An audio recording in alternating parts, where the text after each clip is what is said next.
When she first gave birth to a prince, her basic right to be a mother was cruelly taken away. The servants also made fun of her, claiming she was not good enough to care for the prince. This all happened because of a single statement made by the emperor. He told her, "Your mission is now complete." Over a period of 15 years, she was never able to see her beloved son, not even once. When the mother and her son finally met again, it happened with a sword pointed at her. He said, "Mother, no, I mean Your Majesty, the former empress." He told her, "It is time for you to leave now." Despite this, she did not blame her son for what was happening at all. She only felt sorrow for the pain he must have suffered alone behind that gate for all those years. What terrible suffering had he been forced to endure completely by himself? "I am ready to receive the harshest punishment that exists in this world. I would do it if I could just have a single chance. One chance to be together with my son again." When she next opened her eyes, she found herself awake in the imperial palace. The time had surprisingly turned back by a total of 10 years. She thought, "In this new life, I will never let history repeat itself." Because of her common birth, she had not experienced one good day living in the palace. Her husband, the Emperor Klaus, was always away fighting in wars. Therefore, giving birth to the prince was her only remaining hope for life. But everything occurred so quickly, and the emperor's behavior toward her stayed cold. He said, "From this day on, your only mission here is finished." The life she dreamed of, where a mother's position improves with her son, did not happen. She wanted to ask what he meant, but his reply was just as cold back as he left. He said, "As for the child, Lady Adelaide will now be responsible for his care." She could only watch without any power as the large doors were closed. She felt so terrified and completely helpless. She looked down at her young son next to her. He looked so very adorable to her.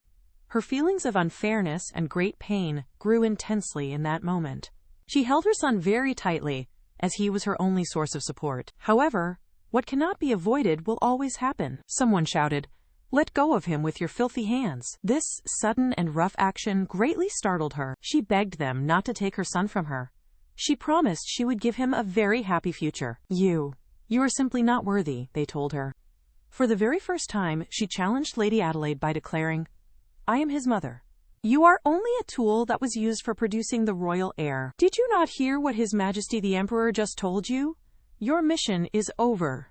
Lady Adelaide's words were so harsh that even a newborn baby could feel the tension. At the moment she was going to comfort her crying son, the small child was cruelly snatched away from her. She felt completely desperate. But what could she possibly do? They said, "These are the orders from His Majesty the Emperor Klaus." Observing this, the nearby servants started to make fun of her openly. They said, "How could someone from a simple baron's family be capable of the great duty of raising the crown prince?" She realized this was all planned in advance. What could a person with no power like her do to change it? From that point forward, she did not see her son Yuri again until the day she died by his sword. "But in this life, how can I allow you to succeed?" She impulsively knocked on the door that kept her son sealed away. "Your Majesty, Empress Dali, this is not a place where you should be." This time, however, she refused to back down. "I command you with my authority as the Empress. I want to see the Crown Prince, and who dares to stop me?" Even though the guards could not believe it, they followed her order and opened the gate. She was finally inside for the first time in 15 years. She had made it in. At that moment, Yuri heard the noise and carefully peeked his head outside. "Mother!" She froze for just a second, then ran to the child she missed every day. But Yuri's face did not show very much surprise. He noticed the guards whispering at the door, and his eyes started to look more empty. He asked, "Mother, why have you come to visit me so suddenly?" With a heavy heart, she gently stroked her son, who seemed very tense. She thought, 5 years? Did it only take 5 years to make you become like this? Then she gave a smile. She softly pressed her forehead to his. "My child, it is because Mommy missed you terribly." In her previous life, a person with her low status would be mocked by the royals for showing even a small desire to be close with her son. Over many years, she accepted this idea and purposely kept a distance from him. "But I understand now what a foolish choice that was. I will never let you go again, my dear Yuri." For the very first time, a bright light appeared in Yuri's eyes. He greedily enjoyed the great happiness of this special moment. His 2 little hands held on tightly to his mother's clothing. After waiting a moment, Yuri finally let go of his mother and asked the question kept in his heart for 5 years. "Mother, I sent you so many letters. Why did you never write back to me?" Dolly paused. She thought, letters? Yuri saw her slight expression change. He thought, so Mother has never given me any attention at all. His face quickly became sad as she was about to explain. A maidservant ran out and yelled at her. "Your Majesty, Empress Dolly, please move away from the Crown Prince right now." Another maidservant gave a rude instruction. "Yuri, Your Highness, the one in charge of your lessons, Lady Adelaide, is returning soon. Please wait inside your room until she gets back." It was another separation. Another separation caused her to scream without caring about her appearance. She cried out, "Yuri, my child!" Until the door shut, the maidservant spoke nonstop. "Honestly, what a problem. You stayed in your room yesterday. Why did you run out today?" The Empress Dolly was furious. 5 years of her backing down had made even a simple maidservant disrespect her. "Yuri said he wrote me letters. What is this all about? If you wish to stay in this castle, you must bring me every one of those hidden letters now." Later, after returning to her room, she quickly opened the letters. "Mother, are you doing well? I missed you very much. I will study very hard. Mother, do you hate me? I feel so lonely. I am looking forward to receiving your reply." A single tear dropped down onto the envelope. She thought, this child. He really missed me this much. She had gone to that sealed gate so many times before, but she never had enough courage to open it. She did not know that on the other side of the gate, it was exactly the same for her son Yuri. After Dolly had finished reading through all of the letters, the maidservant quickly gave a sincere apology.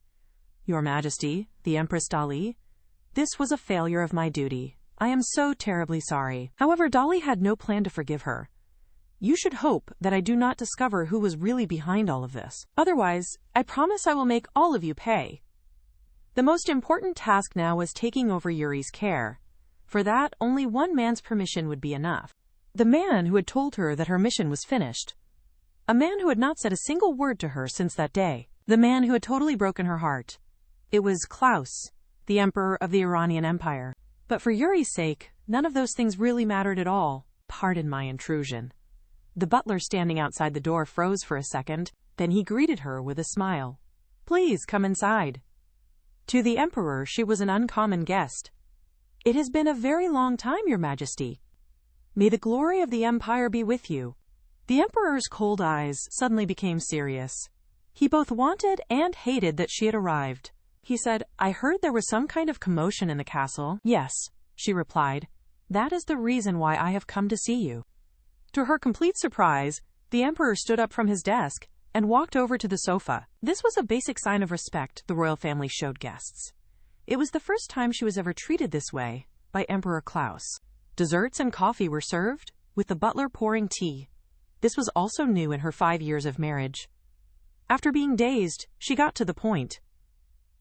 "The sealed gate. Your Majesty, you should know about it." Strangely, when she said this, the Emperor looked at the butler. Only after the butler nodded slightly did the Emperor say he knew.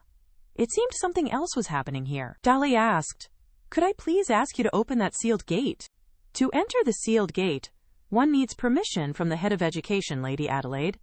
But if I get Your Majesty's permission, no one will dare to question my actions." Thinking this, she said again, "To fix my relationship with my son Yuri, I hope that I can open that gate.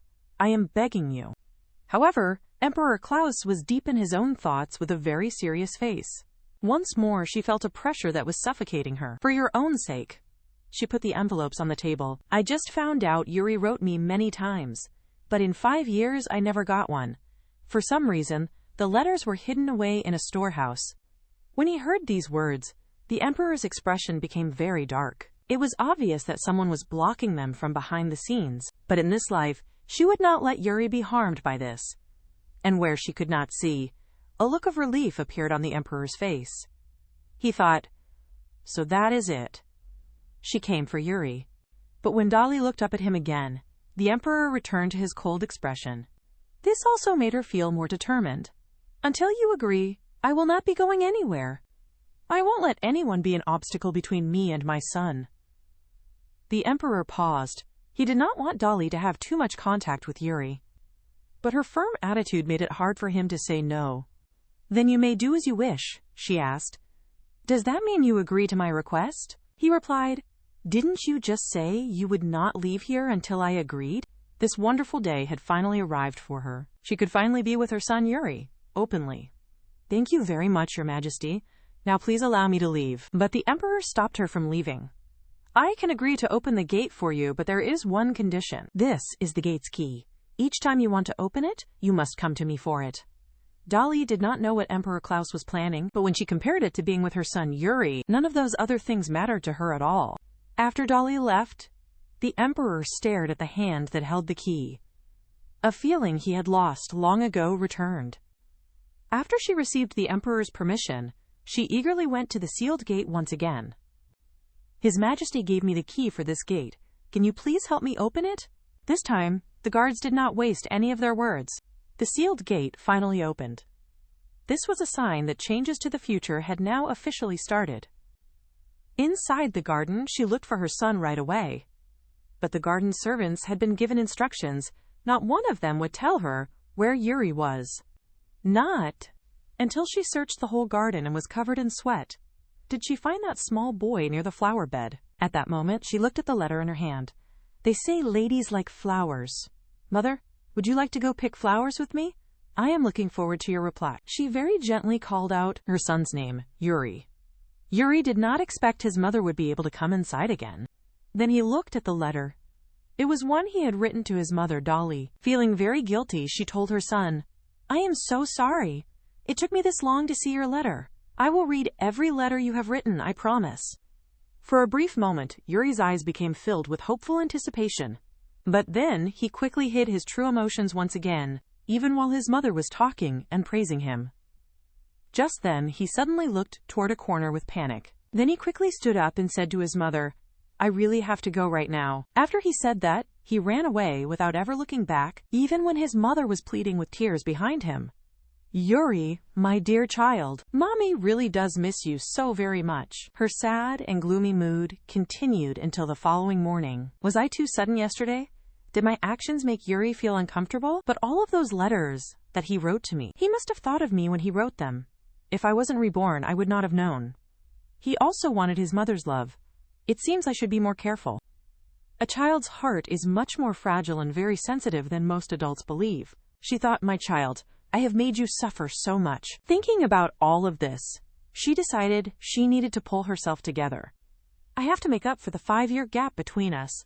She went again to the Emperor's door. His words were echoing in her head. "You must get the key from me each and every time."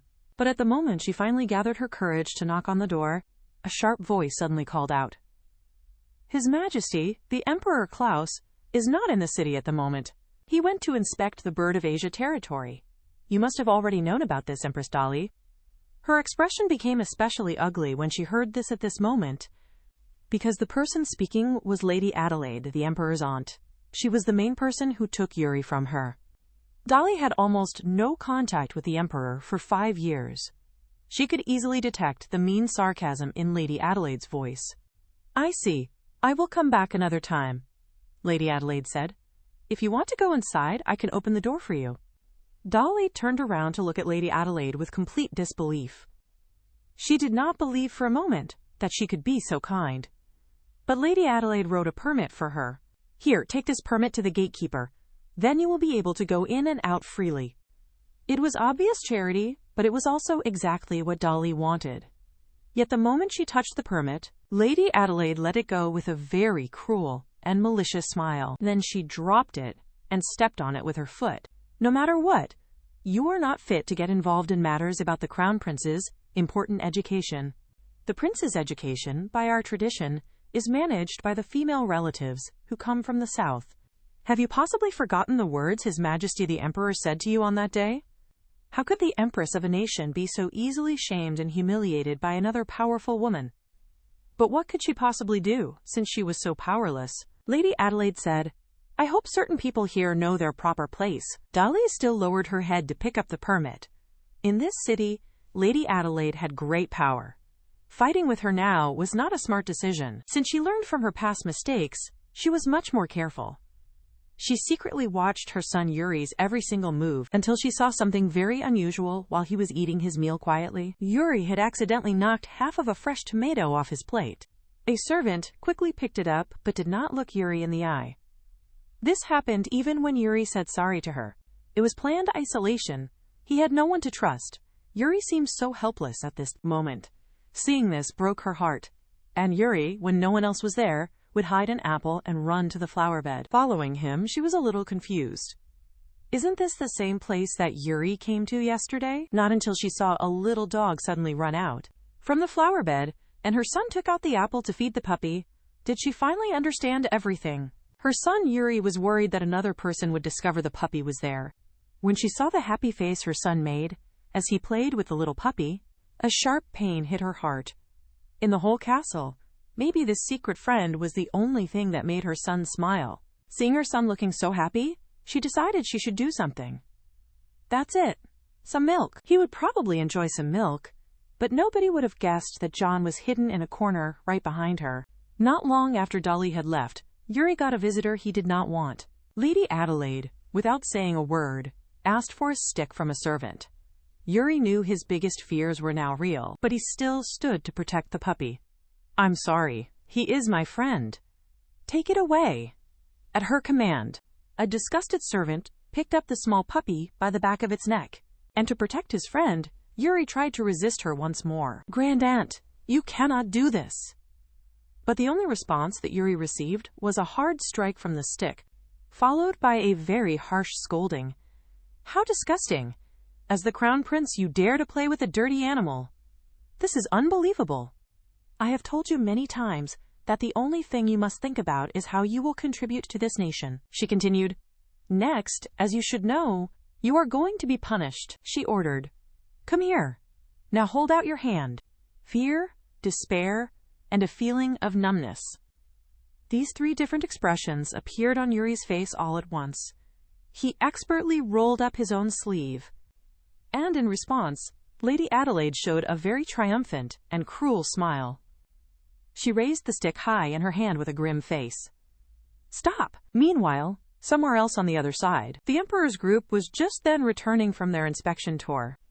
A guard said, Welcome back, Your Majesty, the Emperor Klaus. The Emperor asked, What has happened in the castle since I have been gone? After the guard's report, the Emperor sighed. He was becoming more and more disappointed with his aunt, Lady Adelaide. She was acting recklessly. Back inside of the castle walls, at the exact moment that Lady Adelaide was preparing to strike Yuri, Dolly shielded her son just in time. Lady Adelaide, what are you doing? Empress Dolly, you have not forgotten the advice I gave you, have you? After she finished speaking these words, she looked at the servant next to her. The servant understood and said, Because His Highness, the Crown Prince, acted strangely, I followed and found him feeding a stray dog. These cold words made Yuri tremble, but Dolly knew that the puppy was her son's only friend. So where did you take the poor puppy? A dirty beast like that would be disposed of right away. It is likely in the incinerator already. Dolly watched her son's face become more upset and spoke to stop her. How can you say such cruel words in front of a young child? Shut up. Lady Adelaide showed the Empress Dolly no respect at all. She pointed the stick at her face while she ranted. I am the one appointed by His Majesty to be in charge of the Crown Prince's education. Of course, I am also responsible for removing all bad things around the prince. A girl from a baron's family dares to talk back? If you continue to be so rude, you will suffer. Yuri could not stand to see his mother shamed like this. Please do not say anything more, mother. I am sorry. It is all my fault. It is because of me that you are now being scolded. The heartache she felt was impossible to describe. My child. No, you have done absolutely nothing wrong. She watched her dear son sob without any control. As the Empress, Dolly finally snapped. Forget my past life. To be reborn and still be controlled by this old witch, I would rather not live. No, it is your fault. Lady Adelaide was still making things worse. Your Highness, it is because of your foolish actions that the stray dog was killed. Numbness, hope, and despair came one after another. Yuri was shocked into a state of total numbness. How arrogant Lady Adelaide was now. Would decide how miserable she would become later.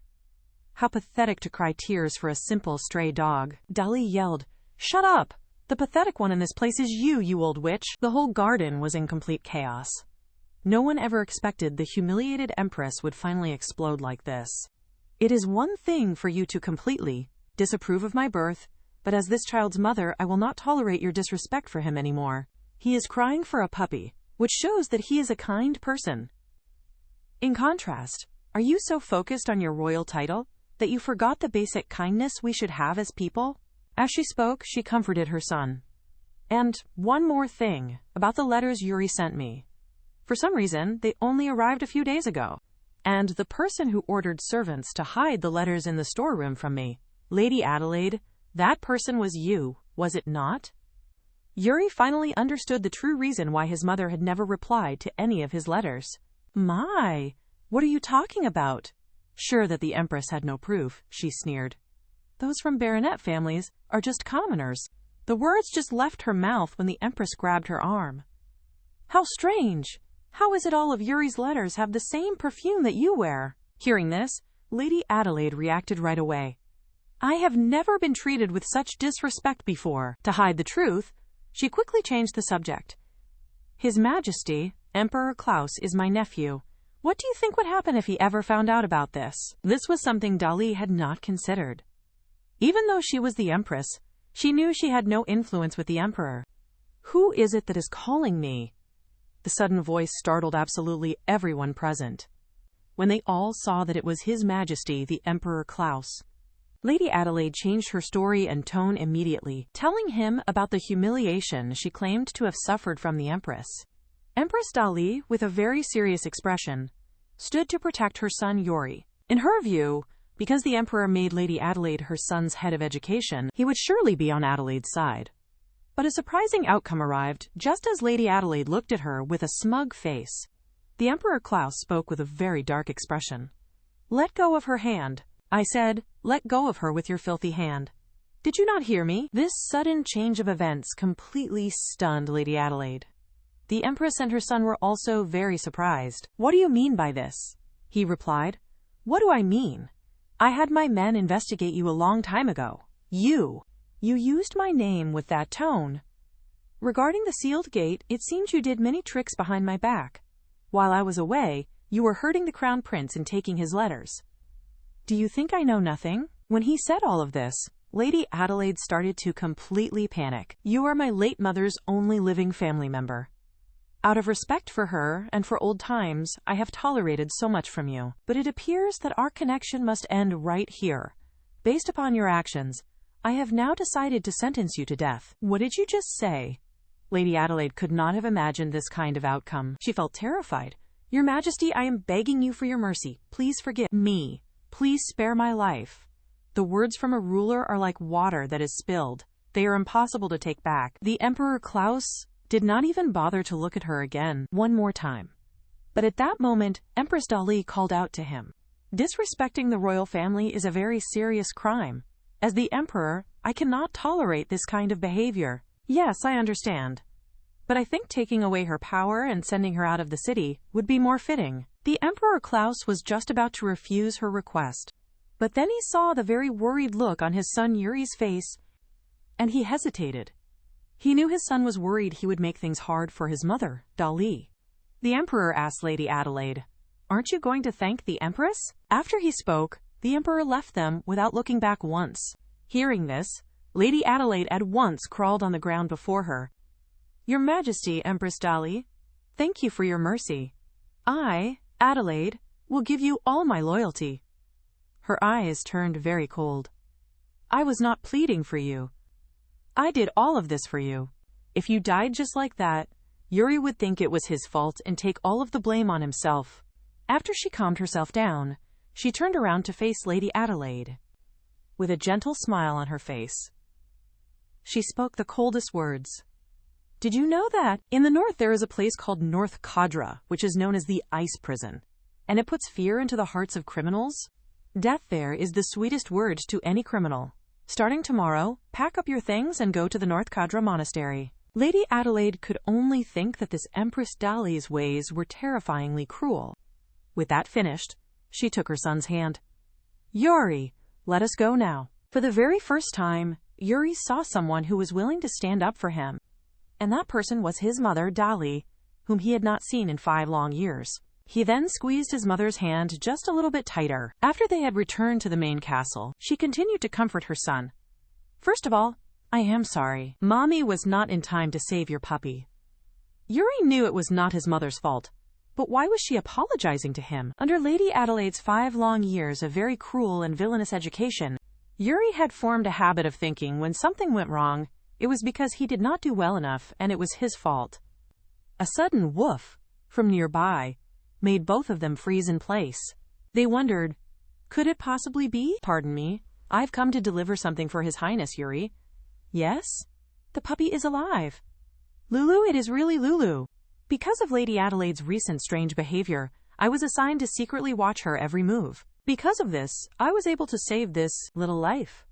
I also have a message from His Majesty the Emperor. If the Crown Prince wants to adopt it, he can keep it in the castle. When she heard this, she felt very happy for her son, Yuri. Now, her son's secret friend no longer needed to be hidden. Your Majesty, the Empress, my name is John. I am the Colonel of the 5th Unit of the Iranian Empire. I look forward to working with you. Dolly knew John, and she knew he was not as simple as he seemed. It was not an exaggeration to call him the Emperor's right-hand man. In her past life, no one ever paid attention to her. Only John would go out of his way to show his respects to her. Thinking of this, she decided she would ask John for a small favor. Don't be fooled by his happy smile now. He will be crying his eyes out later. Because the favor was asking John to tell the Emperor to give her the real power of the inner palace. But John already knew this would be simply impossible to achieve. The reason the Emperor coldly let Adelaide take the prince and treated Dolly so badly was because he knew his cousin, Duke Stragoff, had always wanted his throne. Duke Stragoff wanted his own son to become the next emperor. If the Emperor allowed Dolly to raise the crown prince, then a child who was raised by a person from a baronet family versus a child raised by a person of ducal family background, and also a child that was raised personally by the emperor himself. It was very obvious who would have a much better chance of taking the throne in the future. So after he separated her and Crown Prince Yuri, he also took away her decision-making power in the inner palace as the Empress. All of this was done to prevent her and Crown Prince Yuri from having any kind of possible contact with each other. But this led to the day when Crown Prince Yuri took the throne, and then he decisively executed his own mother, with whom he had no emotional connection. Now that she had been reborn into the past, she wanted to change her son's future and her own future. The first step was getting decision-making power within the inner palace to personally manage Crown Prince Yuri's development. That is why when John heard the Empress wanted him to give this request to the Emperor, his expression became so grim, since he knew that the Emperor would not agree to do it. Just a moment before, after learning his secret friend Lulu was still alive, Yuri was very happy. But when he saw the maidservants washing Lulu, he felt conflicted. He also wanted to bathe Lulu, but he did not dare. Because of Lady Adelaide's 5 long years of education with the rod, Yuri's way of thinking had already been solidified for a long time. He thought that as the noble crown prince, he should look down on such simple and lowly tasks. However, his mother, Dolly, saw all of this happening. She knew changing her son's mind would not happen quickly, so she decided to be an example for him by rolling up her sleeves to bathe Lulu. But she received opposition from a maidservant. How could we trouble Your Majesty the Empress with this? This maidservant's attitude was very different from before. Was it due to Lady Adelaide's fall from her power? Since they have learned their lesson, I will not make things hard for them. She replied, It is all right. This is Yuri's most important and treasured friend. Seeing that she had taken the initial step, she called to her son. Yuri, do you want to come and watch him? Lulu was looking forward to you giving him a bath. That incredibly adorable and goofy look from Lulu. Just as expected, it won Yuri over. He ran towards them with very joyful steps, and this was precisely what Dolly had wanted to see, as they both gave Lulu his final rinse. They discovered with some surprise that Lulu was actually very cute underneath all of that dirt.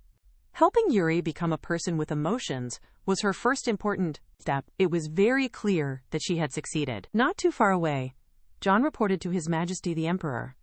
Your Majesty, that dog was very dirty. After being washed, it is like a different dog. Is that right? The Emperor said. sounding unconvinced by the report. "But if your Majesty did not order me to watch Lady Adelaide, that dog would likely be dead by now. I wish your Majesty saw the sight of me rescuing the puppy from the maidservants. Don't push your luck. But speaking of that, your Majesty, has Lady Adelaide been punished? The North Cadra Monastery has already received her into its custody." John shivered when he heard those words. He thought, she might as well be dead then. John said, "Your methods are just as ruthless as they have ever been." The Emperor replied, "The Empress Dolly recommended that place." John thought, well, that is another incredible turn of events. Again, the Emperor sensed something was not right. Only then did John relay what the Empress asked.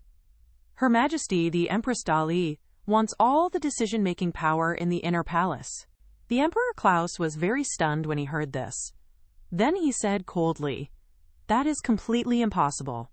John thought to himself, I knew that would be his answer. Returning the inner palace's decision-making power to the Empress means giving her the duty of educating the Crown Prince. John, can you be certain the House of Stragoff won't use this as an opportunity to get themselves involved? I am afraid they would wait for the right time to turn against Yuri. I will not let that man's son get the throne.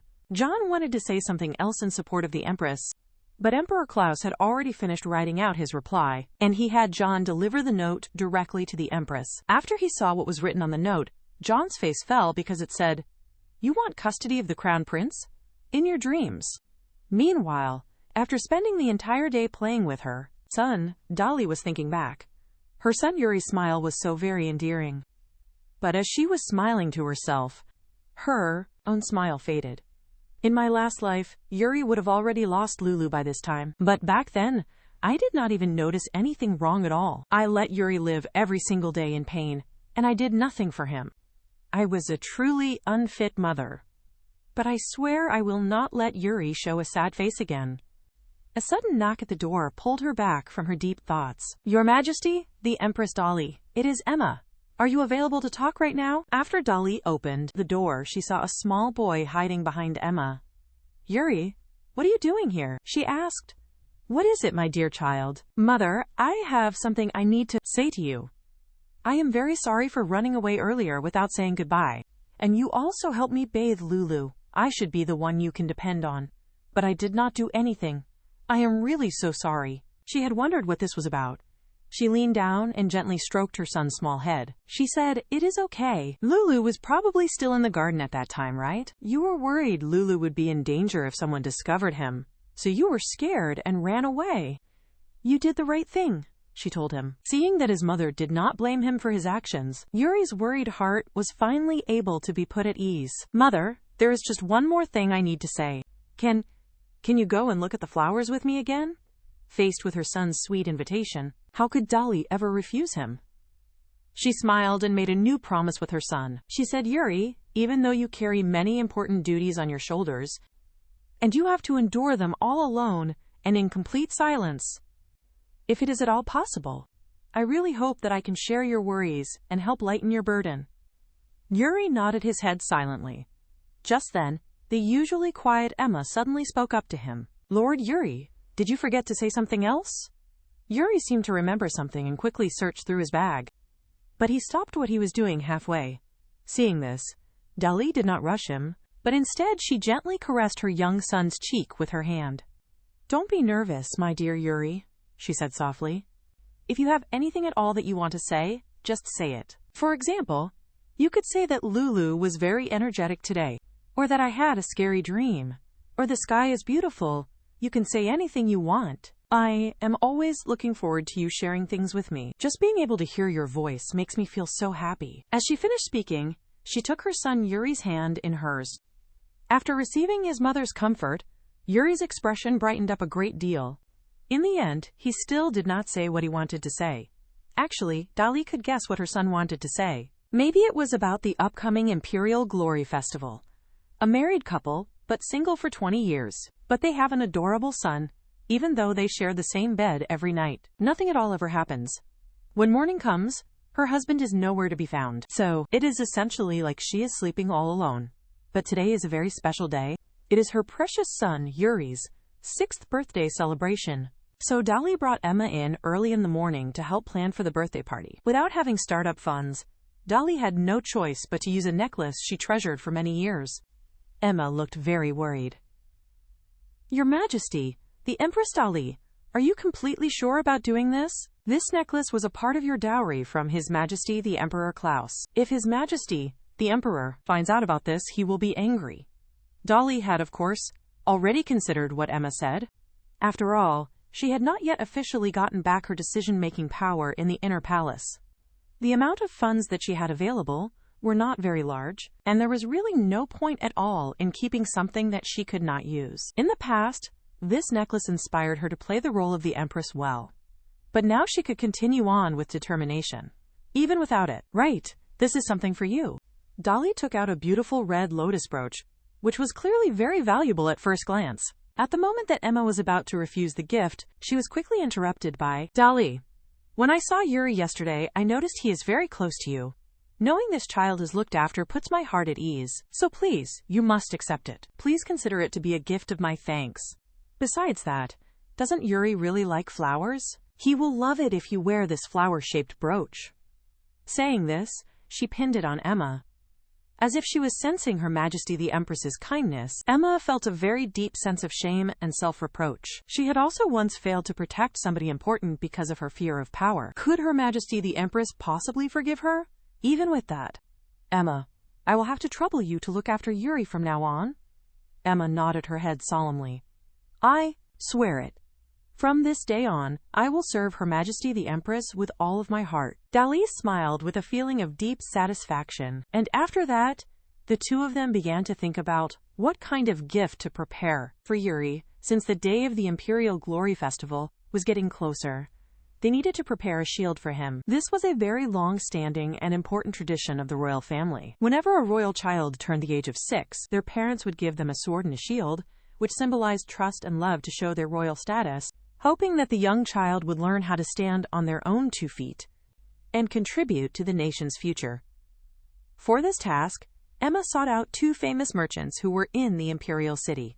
Your Majesty the Empress, you really have no idea what has happened. Shields have been selling so well lately that they have all gone out of stock. But just for you, I have brought out my most treasured and valuable item. This is the most famous blue shield in our city. Do you think this shield is good enough for the Festival of Imperial Glory? The moment the shield was shown, Emma's expression changed. Isn't this a fake? The real blue shield has the royal family crest on it. But this one here has nothing on it at all. Is he looking down on our own royal family? Dali pretended to be thinking about it carefully, as she decided to look at the yellow-haired merchant's dual shield before she made her final decision. The yellow-haired merchant was nervous and dropped to his knees with a thud. I am sorry, Your Majesty, the Empress. The shields I prepared are not worthy of His Highness the Crown Prince Yuri. And with that, the answer was obvious. The bald merchant thought to himself, Kid, you really do know your own place. Knowing that you cannot compete with my shield, you simply gave up. But in the next moment, Dali told the bald merchant to leave, but she kept the yellow-haired merchant there. The bald merchant was totally confused, not understanding at all what was happening. You must have put a lot of thought into choosing these items for the Crown Prince. Thank you for your hard work. She added, we probably will not be seeing each other ever again. After she said this, Dali left the room without a backward glance. The bald merchant did not forget to mock them as they left. I don't know what you are all thinking. You can't even see the value of these goods. No wonder she's from a baron's house. With that, he turned his eyes to Emma nearby, seeing that the lady had very fair skin. The next moment, he reached for her with his lecherous hands. It must be very tough for you following a master like that. He asked her, why don't you come and work for me instead? Before he could even finish his entire sentence, Emma slapped him hard right across the face. Did you not hear Her Majesty the Empress? She specifically called for you, yet you could only show such a low-quality product. What a completely useless oaf you are. Please do not show yourself before Her Majesty again. The very sight of you is disgusting. You bald donkey! The bald merchant was stunned by the scolding, watching helplessly as the large doors were closed. Meanwhile, after returning to the palace, Emma bowed to the Empress to apologize. I am truly sorry, Your Majesty the Empress. I was the one who located that merchant for you. She said, please, you must punish me. Emma squeezed her eyes tightly shut, waiting for the punishment that would befall her. But after waiting for a very long time, all that came out was a Jack-in-the-Box toy. Dolly said, "I scared you, didn't I? With so many lovely gifts here, why would I ever punish you? I only asked you to help me find a gift for him earlier. Don't you worry, I have my own method for handling the current shield situation." At that moment, the quiet yellow-haired merchant suddenly spoke up. "Your Majesty, the Empress. A few days ago, I saw Duke Stragoff buying all of the shields and swords in the country. To find a shield that is suitable for His Highness, the Crown Prince Yuri. I am afraid that it will not be easy to find one." In truth, Empress Dolly already knew about all of this information. In her past life, Duke Stragoff had done the very same thing. All of it was to make Yuri look like a complete fool at the Festival of Imperial Glory, so that his own son would be able to become the next heir to the throne. "It is fine. I already have a promising lead on the shield, so there is no need for you to worry at all. Since we have all of the gifts ready to go, it is time to decorate the party venue." In the past festivals of Imperial Glory, she had never once seen Yuri smile, but in this life, she would change everything. Yuri never would have possibly imagined that his mother Dolly, who had always been so very cold to him, would suddenly become so very kind and thoughtful to him. So much so that his little face still looked quite gloomy at his own birthday banquet. Dolly had actually expected this outcome, because when John went to get Yuri for the party, no one had told Yuri that it was actually his birthday today. It was all done to give him a big surprise, as everyone applauded together for him. Little Yuri's expression finally changed. "Happy birthday, Yuri! Come and blow out the candles." Little Yuri did as he was told. As all of the birthday candles were finally extinguished, the birthday party then officially began. It started with giving gifts. "Yuri, this is a cake that I specially made for you. These are the new toys I got for Yuri." Someone else said, "Wait, I have one here too. This is a flower that will never wilt that I picked." He was staring at the huge mountain of gifts before him. Little Yuri's eyes became wide with surprise. "Happy 6th birthday, Yuri!" But before the words were even finished, little Yuri hung his head down low. Everyone was confused, thinking Yuri did not like the gifts they gave him when they went up to ask him. Little Yuri waved his hands. "No, it is not like that at all," he explained. "Actually, this is the first time anyone has ever celebrated my birthday. But today, I did not even finish all of my studies. I answered a question incorrectly on my homework. Also, my sword practice was not perfect. This celebration feels too fancy for me. Do I truly deserve all of this?" Yuri trembled while he confessed his feelings. Suddenly, his mother Dolly called to him. "Yuri, you only answered one question wrong. That's amazing." Right after that, a small blue penguin appeared before him. "This little penguin is the present I made for you. Did you know, Yuri? Penguins are creatures that love their family and friends very much. All the people standing beside you right now love you. They are always thinking about you. We are all your friends. I am hoping that starting from today, Yuri can live happily with all the people you love. For that purpose, I made this penguin myself. Will you accept it?" After receiving his mother's guidance, Yuri's internal conflict was at last resolved. He hugged the small penguin very tightly. Finally, a long-lost smile appeared on his face. "Thank you so much, Mother. I have received the gift. If so, Mother, can I remain in today forever?" Seeing her son had misunderstood, Dolly quickly added more. "Yuri, there is one more thing. Penguins are very hardworking creatures. You also need to move forward bravely." Yuri shook his head, pretending to be serious. "I do not think I am very hard-working." Before he finished, the maid Emma interrupted him. "What are you saying? Yuri, you work much harder than anyone." John also added his thoughts. "That is correct, Your Highness. You work much harder than me. Is that true? Really? Yuri, so this penguin will be your friend. Now that the issue is solved, we can continue the party." For the remainder of the time, Yuri was not reserved anymore. He completely relaxed and enjoyed himself. He ate some cake, played some card games, and played late before sleeping. Even while he was dreaming, he was cutting cake for Lulu. Dolly was watching her sleeping son and felt her heart melt. She tucked him in gently and then closed the door, ignoring the sharp pain in her hands. Dolly sighed and then touched her forehead. "I have not done needlework for a long time.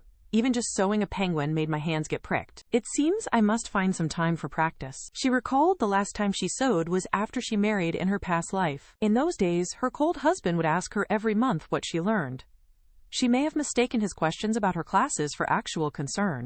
During her previous life, she had foolishly presented that man an embroidery she made herself. In the end, it was not surprising at all that the only thing she received back were his cold words. I do not want this. Please do not waste your time on useless things like this again.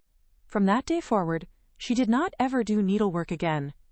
When Dolly returned to reality, a familiar face was suddenly standing right before her. It could not be just a coincidence. Klaus slowly walked closer to Dolly.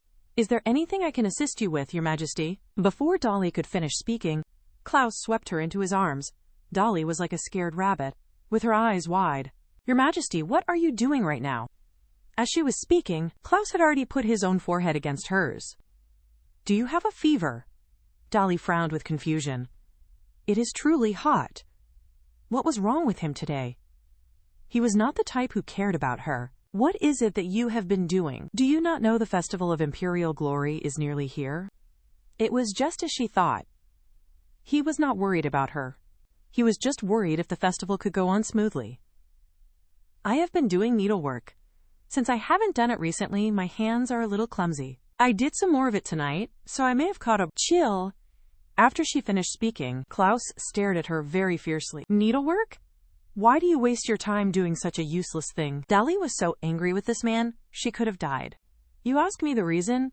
Because today is Yuri's birthday. You likely think that remembering his birthday is completely meaningless. Before the festival begins, I will try my very best to recover. I am very sorry for troubling you. Is there anything else I can help with, Your Majesty? Klaus did not look at her, but instead rose and coldly prepared to leave. Nothing. We will discuss it later. But Dahlia's temper was as stubborn as it had ever been. She stopped Klaus just as he was preparing to open the door and exit. No, I want to hear it right now. Klaus could not win, so he turned around. Did you read the letter John delivered? Dolly pretended to think. John had certainly given her a letter. But it happened after the party. She did not have an opportunity to read it yet. Seeing Dahlia's blank face, Klaus repeated the letter's contents to her, as she wanted. I will give you the authority to make decisions for the rear palace. Dolly thought that she had misheard him. She did not expect Klaus to give her the authority of the rear palace so easily. Just as she prepared to show her gratitude to him, Klaus warned her not to celebrate so quickly. While you will have decision-making power in the rear palace, I am still going to be the person who arranges Yuri's tutors. Do you have any objections? Dolly pursed her lips, and her hand tightened on the hem of her clothes without her noticing. I do have an objection. I hope that you will give all of the rights to me, including his education. You certainly have not forgotten what Lady Adelaide has done, right? Klaus replied, and can you promise the person you pick will be trustworthy? Did you consider if spies from Duke Stragoff's house are with them? Once you control his education, all the evil forces in this nation could turn their spears to face you. You are also just a noble lady who has no power. What ability would you have to fight back? Even though Dolly understood his point, she was still worried that if Yuri was not educated the right way, the tragedy from her past life would happen again. Seeing that Dolly remained quiet, Klaus also lost all of his patience and announced the discussion was over for the day. No matter what Dolly said, he ignored her. Dolly shook with anger and finally spoke her mind. Your Majesty, all plans you have for Yuri are from an emperor's view. Have you ever really watched over Yuri as a father? As the future king who will have the nation's responsibility? The crown prince cannot become a person who is manipulated easily. After hearing his explanation, Dolly's heart completely shattered. In other words, you decided to marry me for political reasons, and you raise Yuri for the nation's future. Is that correct? This sentence appeared to hit a nerve with Klaus. He angrily stormed out the door and left. In her heart, Dolly understood everything now. To her husband, Klaus, Yuri was just a tool to protect the country. This was a marriage without love. Having Yuri was just fulfilling her duty as the queen. So why did he look so sad when he was leaving? In the study on the other side of the palace, Klaus stared blankly at the family portrait in front of him. His mind was in a mess, right? Now, was it all wrong? Klaus had wondered many times if he told his wife everything, would she be able to understand him now? The pain from losing family and living a displaced life as a child weighed down on him like a mountain, which made it hard to breathe. To this day, he remembered the helpless and suffocating feeling of his brother dying before him. Klaus had wanted to stop his brother's bleeding, but no matter how hard he tried to, the blood just continued seeping out from the wound. This has since become Klaus's recurring nightmare. So when he later got the handkerchief that Dolly had personally embroidered for him, he did not dare to reach out his hand and accept it. On this particular day, Klaus made a special trip to the training grounds to see his son. Seeing him, the little guy was excited as if he was on adrenaline. He was swinging his sword with all of his might. Sweat was soaking through Yuri's clothes. Klaus watched him very intently, as if he was seeing a past version of himself. John, beside him, could not help but cover his mouth to stop a laugh. "Your Majesty, weren't you always very busy with work before? What made you suddenly decide to find time to watch Prince Yuri?" Before he was able to finish his sentence, he suddenly felt a cold chill run down his spine. He turned his head to meet the icy stare from Klaus. "Shut your mouth! One more word and I will throw you in the toilet for the rest of your life." After hearing this, John knew he should be afraid. He immediately became completely silent as he continued to watch Yuri's swordsmanship. Klaus also saw his problem. When you swing a sword, your mind must be completely still like water. Anxiety will prevent you from calm thinking, and it exposes your weaknesses. You cannot forget this lesson. Maybe because Klaus's voice was so very stern, Yuri was distracted for just a moment, and the sword that was in his hand flew directly towards Emma. Luckily, it was only a wooden sword, and Emma's hand was uninjured. "I am sorry.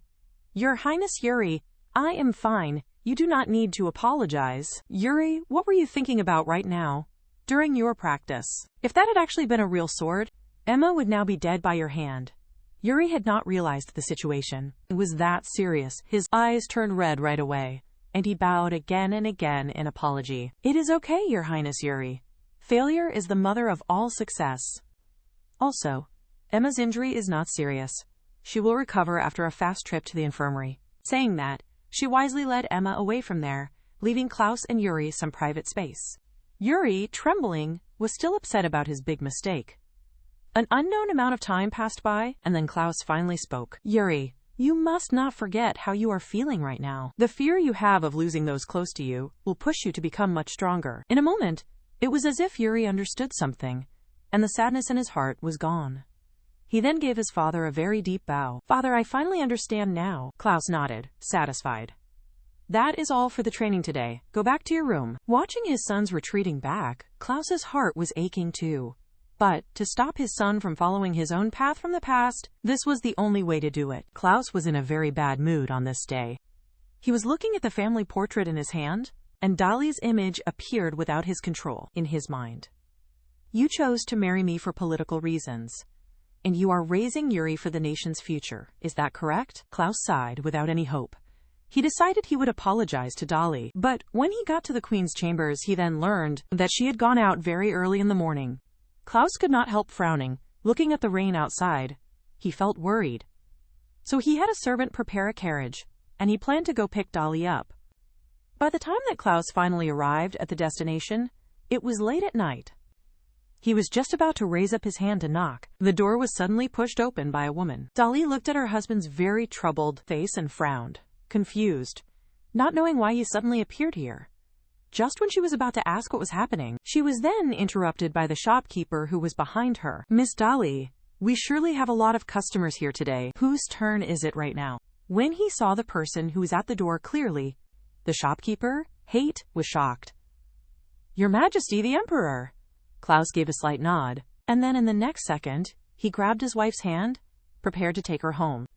But Dolly quickly told him to wait. "Your Majesty, I am not yet finished with my business here."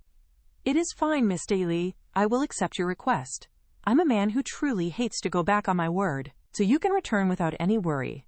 Do not keep Prince Yuri waiting." Since the shopkeeper had said so, Dolly then left with her husband. Before he was leaving, Klaus did not forget to give him a meaningful look. "I will be counting on you for this matter today." He had not expected Klaus to say that to him. In reality, the two had known one another for a long time, and he had been Klaus's mentor when he was just a child. Because of the turbulent times, the Empire was always at war, and they lived a life of being displaced. In one event, the enemy ambushed their camp to cover their retreat. Klaus's older brother was seriously wounded by the attacking enemy. To make sure young Klaus would survive, he had no other choice but to carry him and retreat. After that event, their relationship broke. He had not seen Klaus since that time, and never thought he would have a chance to serve him again. In the carriage on the other side of town, Dolly was thinking again about what had just happened. How did it happen that as soon as Klaus arrived there, shopkeeper Haight agreed to her request? He had been saying no to her before. Could it be they know each other? Well, there was no point thinking about it, since he had agreed. But speaking of that, did this scoundrel truly need to sit so close? The seat was already very small. Perhaps Dolly's unhappiness was too easy to feel? As Klaus turned his head and met her gaze. Why did you go looking for Haight today? I wanted to ask him to create the shield for the Festival of Imperial Glory. After all, the sword and shield that we give to Yuri represent the symbol of the status that is granted to him by the royal family. A shield that was personally forged by Commander Haight would certainly be able to protect Yuri. Well, hearing his wife's explanation, Klaus could not help but roll his eyes. Although the shields Haight makes are truly excellent, that guy is very famous for being stubborn. Dolly nodded her head in agreement. She had first thought the rumor that Commander Haight was more stubborn than a beast's fangs was only an exaggeration, but it turned out to be the truth. Klaus did not reply. He had seen it with his own eyes when he was a child. But more importantly, why did your Majesty suddenly come here? As soon as she asked the question, Klaus turned his head away from her, choosing to remain quiet. This truly infuriated Dolly. The scoundrel was the same as always, becoming quiet when he faced a question he did not want to answer. But in the next second, a brand new set of keys appeared in front of her. Now that Lady Adelaide is gone, these keys for the gate are not needed anymore. Why don't you hold on to them for a while? Dolly stared at the keys in her hand, frowning with confusion. Did he travel all this way, just to give me these keys? In the blink of an eye, they had arrived back at the Imperial Palace. The first thing that Klaus did after he got out of the carriage was to personally help his wife get down. Dolly was a little in disbelief. Was this still the same scoundrel she knew? How had he suddenly become so thoughtful? As the Festival of Imperial Glory was getting closer, everyone inside the palace was doing their duties, afraid of making even a small mistake. Even Yuri was not an exception, and John was energetic as always. Your Highness Yuri, you are finally going to make your debut in front of everyone. This is a day truly worth celebrating. Behind this very door, there are thousands of people eagerly waiting for Your Highness Yuri's grand entrance. Before he was able to finish, Yuri was completely scared, stiff. Emma could not bear to watch it anymore. She finally burst out, Colonel John, can you please stop talking? Can't you see you're making Prince Yuri more nervous? Just then, Dolly was drawn over by the noise. The moment he saw his mother, Yuri immediately regained his spirit. Mother, what will happen if I fail at the Festival of Imperial Glory? Dolly pretended to think. If that really happens, then you must just pick yourself up again. Yuri was very surprised by his mother's words, thinking, that is the most sacred Festival of Imperial Glory. How could I possibly mess it up? Actually, I have heard all about it. You accidentally hurt Emma during your training. What were you thinking about at that time? I felt very sorry for her. Then, Yuri, you should look at Emma's expression now. And as she was speaking, Emma also smiled and raised her right hand up. Your Highness Yuri, I have already fully recovered. I received all of your concern for me. But seeing you feel so sad makes me feel even sadder. Yuri, when you are facing failure, reflection is a required path to success. But failure does not mean the sky is falling. There will be other opportunities in the future. Besides that, no one can do everything perfectly from the very beginning. What is important is to learn from your failure and continue to improve. Faced with the encouragement from everyone, Yuri slowly regained his own confidence. Just at that moment, Klaus walked in and told everyone that it was almost time. As he gave a signal to the butler, the Festival of Imperial Glory officially started. Klaus also made his grand entrance wearing formal clothes. Today, the palace was full of royal relatives and many nobles, who gathered to see if the young Prince Yuri could inherit his father's title. Just as they had suspected, Prince Harry's behavior was exactly the same as the young Emperor Klaus's, except that his hair color was inherited from Her Majesty the Queen, a fact that many people were very unhappy about. Clothes really do make the man. Look at her, so proud, who doesn't know? She was once just a useless girl from a baron's family. If it was not for the Emperor, would she have her status? Before they were able to say more, they saw His Majesty the Emperor looking at them with a cold stare. Now no one dared to speak another word, and they all bowed down to wish Prince Yuri a happy birthday. During the whole event, Dali's attention was focused on her son's every move. Although Yuri appeared a bit nervous, she was sure that in the future, more and more people would recognize her son's high status. Perhaps because he sensed his mother's intense gaze, Yuri gave his mother a very brilliant smile. In that moment, Dali felt her heart melt. At the same time, the butler told the Emperor that it was time to prepare for the next agenda item. And not very long after Klaus had left, some uninvited guests suddenly arrived inside the Great Hall. It was none other than Duke Stragoff, who competed with Klaus for the throne. Your Highness the Crown Prince, it is an honor for me to attend your celebration. Looking at you right now, I cannot help but be reminded of when my son Lucas first attended a formal event. Compared to then, he has barely improved, and he surely cannot compare to you at all now. As he was speaking, he did not forget to pat his son beside him. My apologies, Your Highness. My father always loves to mention the fact that I only started to learn swordsmanship with a real sword when I was 5. To tease me as a joke. He says if I were an outstanding royal, I would have been able to handle a real sword easily at 5. Of course, I am sure, Your Highness, the Crown Prince is already practicing with a real sword now. Seeing the Crown Prince stay completely silent, Duke Stragoff could not help but smirk. He then continued to lecture his son. What are you talking about, Lucas? Can't you see the outstanding Crown Prince is feeling troubled? Right, Your Majesty the Queen. I heard that Lady Adelaide has already left the castle. You must have found a tutor who is even more outstanding. If it is possible, could you recommend them to my son too? After everything that had just happened, Dali finally understood. Duke Stragoff did not come to attend the celebration today, but to cause a lot of trouble. In response to this, Dali refused to be outdone, and she smilingly told him to find a tutor who was suitable for him. The meaning was that his family's education was not at the same level as Yuri's. After hearing this direct reply, Duke Stragoff just sneered, and the conversation ended after a few more pleasantries. Following this brief interlude, it was now time for the most important part of the Festival of Imperial Glory. The parents' bestowal of the sword and shield, symbols of trust and love, upon Yuri. First, Emperor Klaus bestowed the sword that symbolized trust. This part of the ceremony went very smoothly, but when it was Dali's turn, she found that the shield prepared for Yuri was now missing. The servants looked everywhere for it, but found no trace of the shield. Just when everyone thought that all was lost, Dali appeared to be remarkably calm. As I expected, the shield was stolen. She still remembered how in her past life, due to Duke Stragoff's mass purchases, it was almost impossible to buy a shield in the country.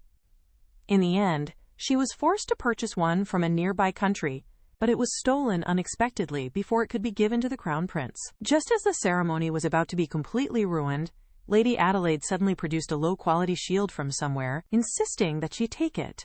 At the time she thought of resisting, but in order to not ruin the Festival of Imperial Glory, she could only prepare herself and go up on the stage. After that particular incident, an even bigger rift had formed between her and Yuri.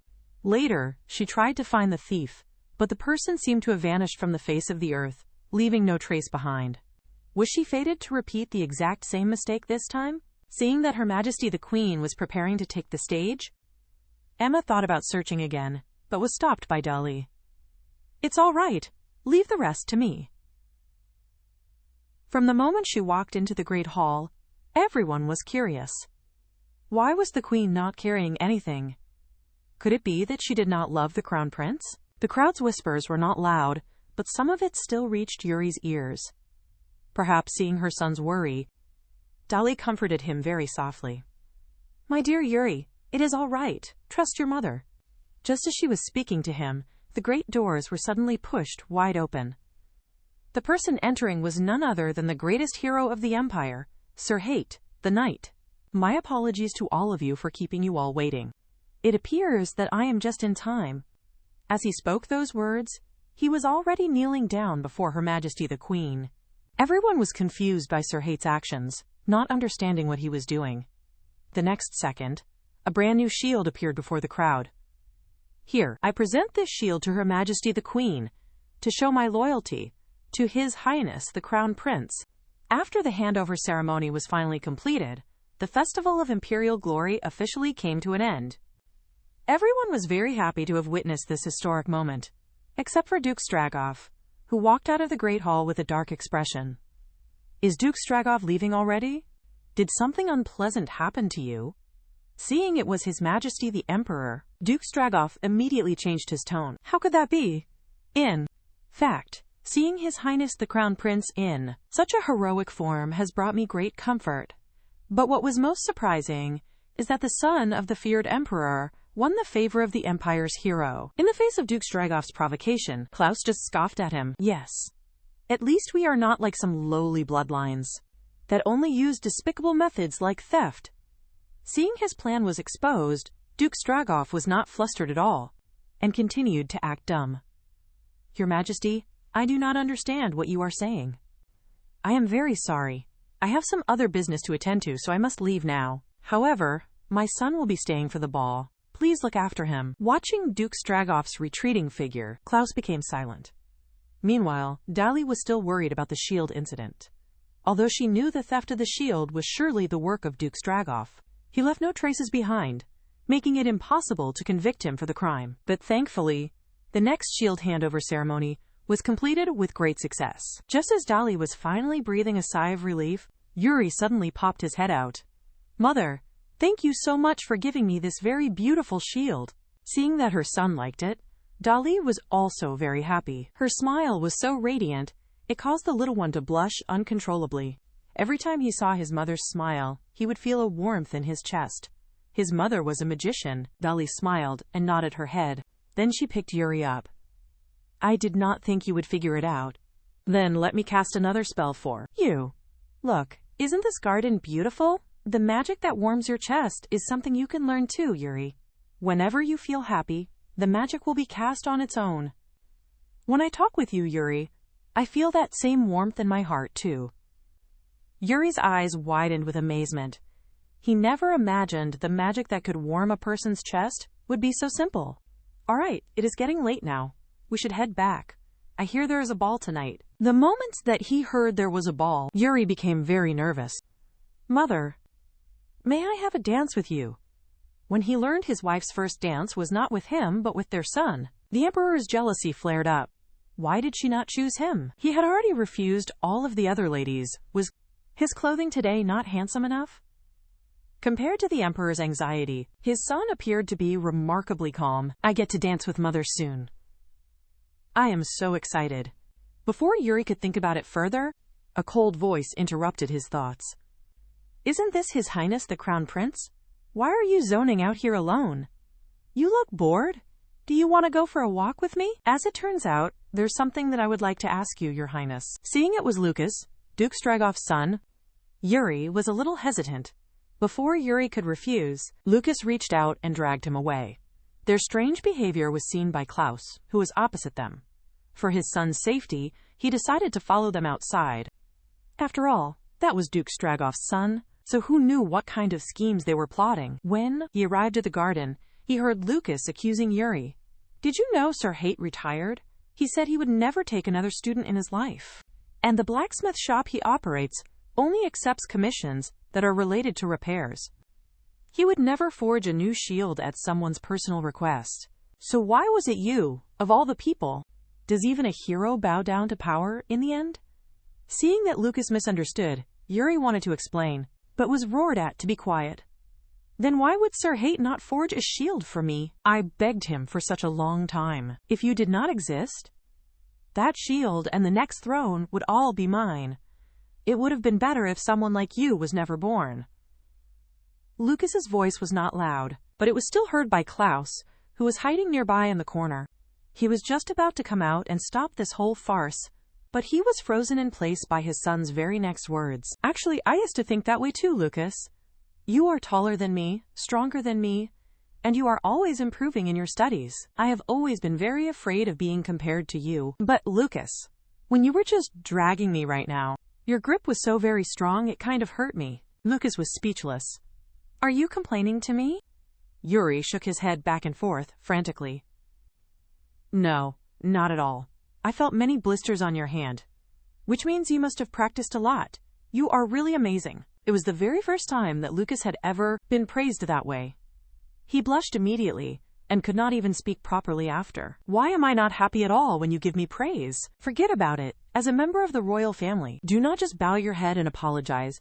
You are such an idiot. When I get permission from my father, I will show you my swordsmanship. After saying that, he walked away without even a backward glance. Watching the retreating figure of Lucas, Yuri stood there and thought for a very long time. It was not until his father appeared that he was finally brought back to his senses. Father, I am so sorry that I snuck outside without your permission. I'm truly sorry. Unlike usual, Klaus did not scold him this time. He just gently patted his son's little head. Let's go back now. The ball is about to start. Yuri nodded obediently. Father, has Mother returned yet? She promised she would be my dance partner and went to change her clothes. I am still waiting for her. Seeing that his father did not know the answer either, Yuri thought about going to find his mother by himself first, but was stopped by Klaus. As the star of today's event, you should stay in the hall. I will go find your mother. Meanwhile, in the dressing room, Dolly was staring into the mirror, frustrated. It is just the buttons on the back. But I cannot reach them myself. What should I do now? Emma has to be busy right now, and I do not have any servants here with me. This is so inconvenient. Suddenly, she thought about the head maid. Maybe she should go and find her. But as soon as she opened up the door, she bumped directly into Klaus. The sudden and close contact made both of them feel awkward, and they both turned their heads away. I'm very sorry. Yuri sent me here. He was worried because you had not returned. Dolly could not hear a word he said, only wanting Klaus to leave quickly. Okay. I will go as soon as I am finished changing. Klaus, waiting outside the door, was not doing much better. His mind was now completely filled with the image of his wife. In order to hide his awkwardness, he slowly walked away from the door. But he had only gone halfway when his wife peeked out the door and called him back.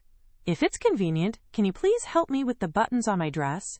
I don't want to keep Yuri waiting too long. For Klaus, who was a straight man, this was the first time he had ever buttoned up a dress for any woman, so the process was much slower than usual. You do not have any attendants with you? Dolly nodded.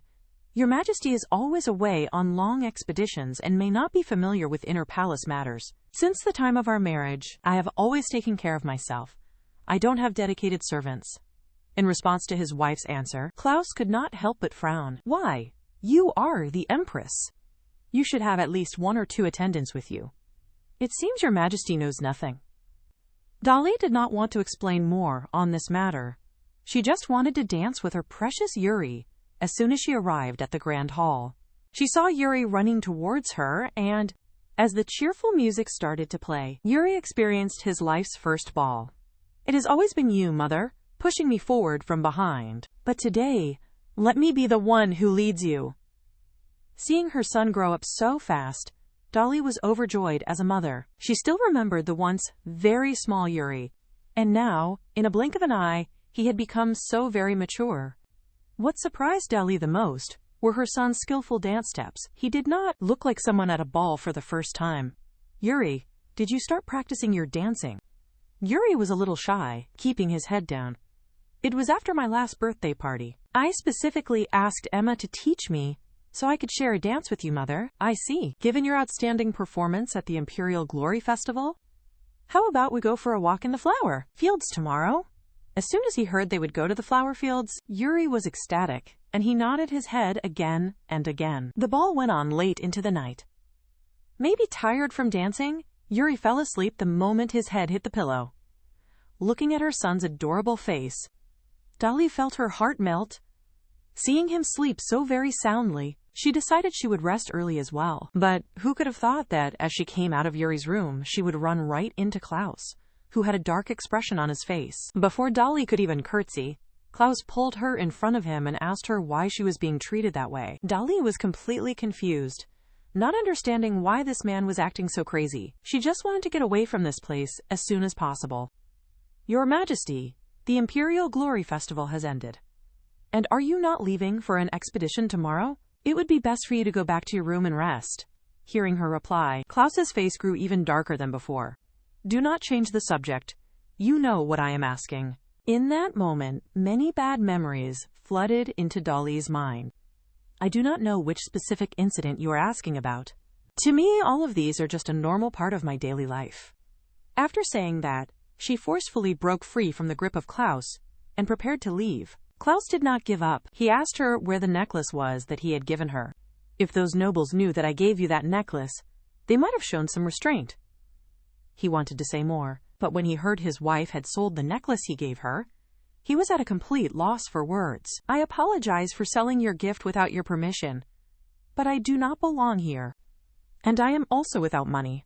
It was just a necklace. Please forgive me for selling it. Hearing these words, Klaus was heartbroken. However, he controlled his emotions and asked one final question. Do you have any plans for tomorrow? Tomorrow?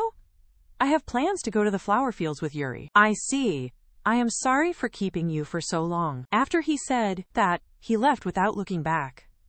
Staring at Klaus's departing figure, Dolly looked puzzled, wondering what was wrong with this man today. In order to become closer to his wife, Klaus shamelessly joined the mother and son's flower viewing trip. Although he did not say a word, he would always steal glances at his wife. The strange behavior also made Dolly feel very displeased. Is there something wrong with this man's eyes? Why does he look at other people sideways? Dolly was puzzled. Your Majesty, isn't today the day you leave for your expedition? How do you have the time to come to this garden? Klaus explained to her. The expedition was postponed today, so I just came to have a look. In response to the simple answer from Klaus, Dolly became completely silent. Is this still the same man she once knew? Usually when he had free time, wasn't he always in his study? What is wrong with him today? Before Dolly could think any further, Yuri ran to her from a distance. Mother, I have something I want to give you. He then pulled out a bouquet of flowers from behind his back and gave it to his mother. Dolly's eyes widened with great surprise.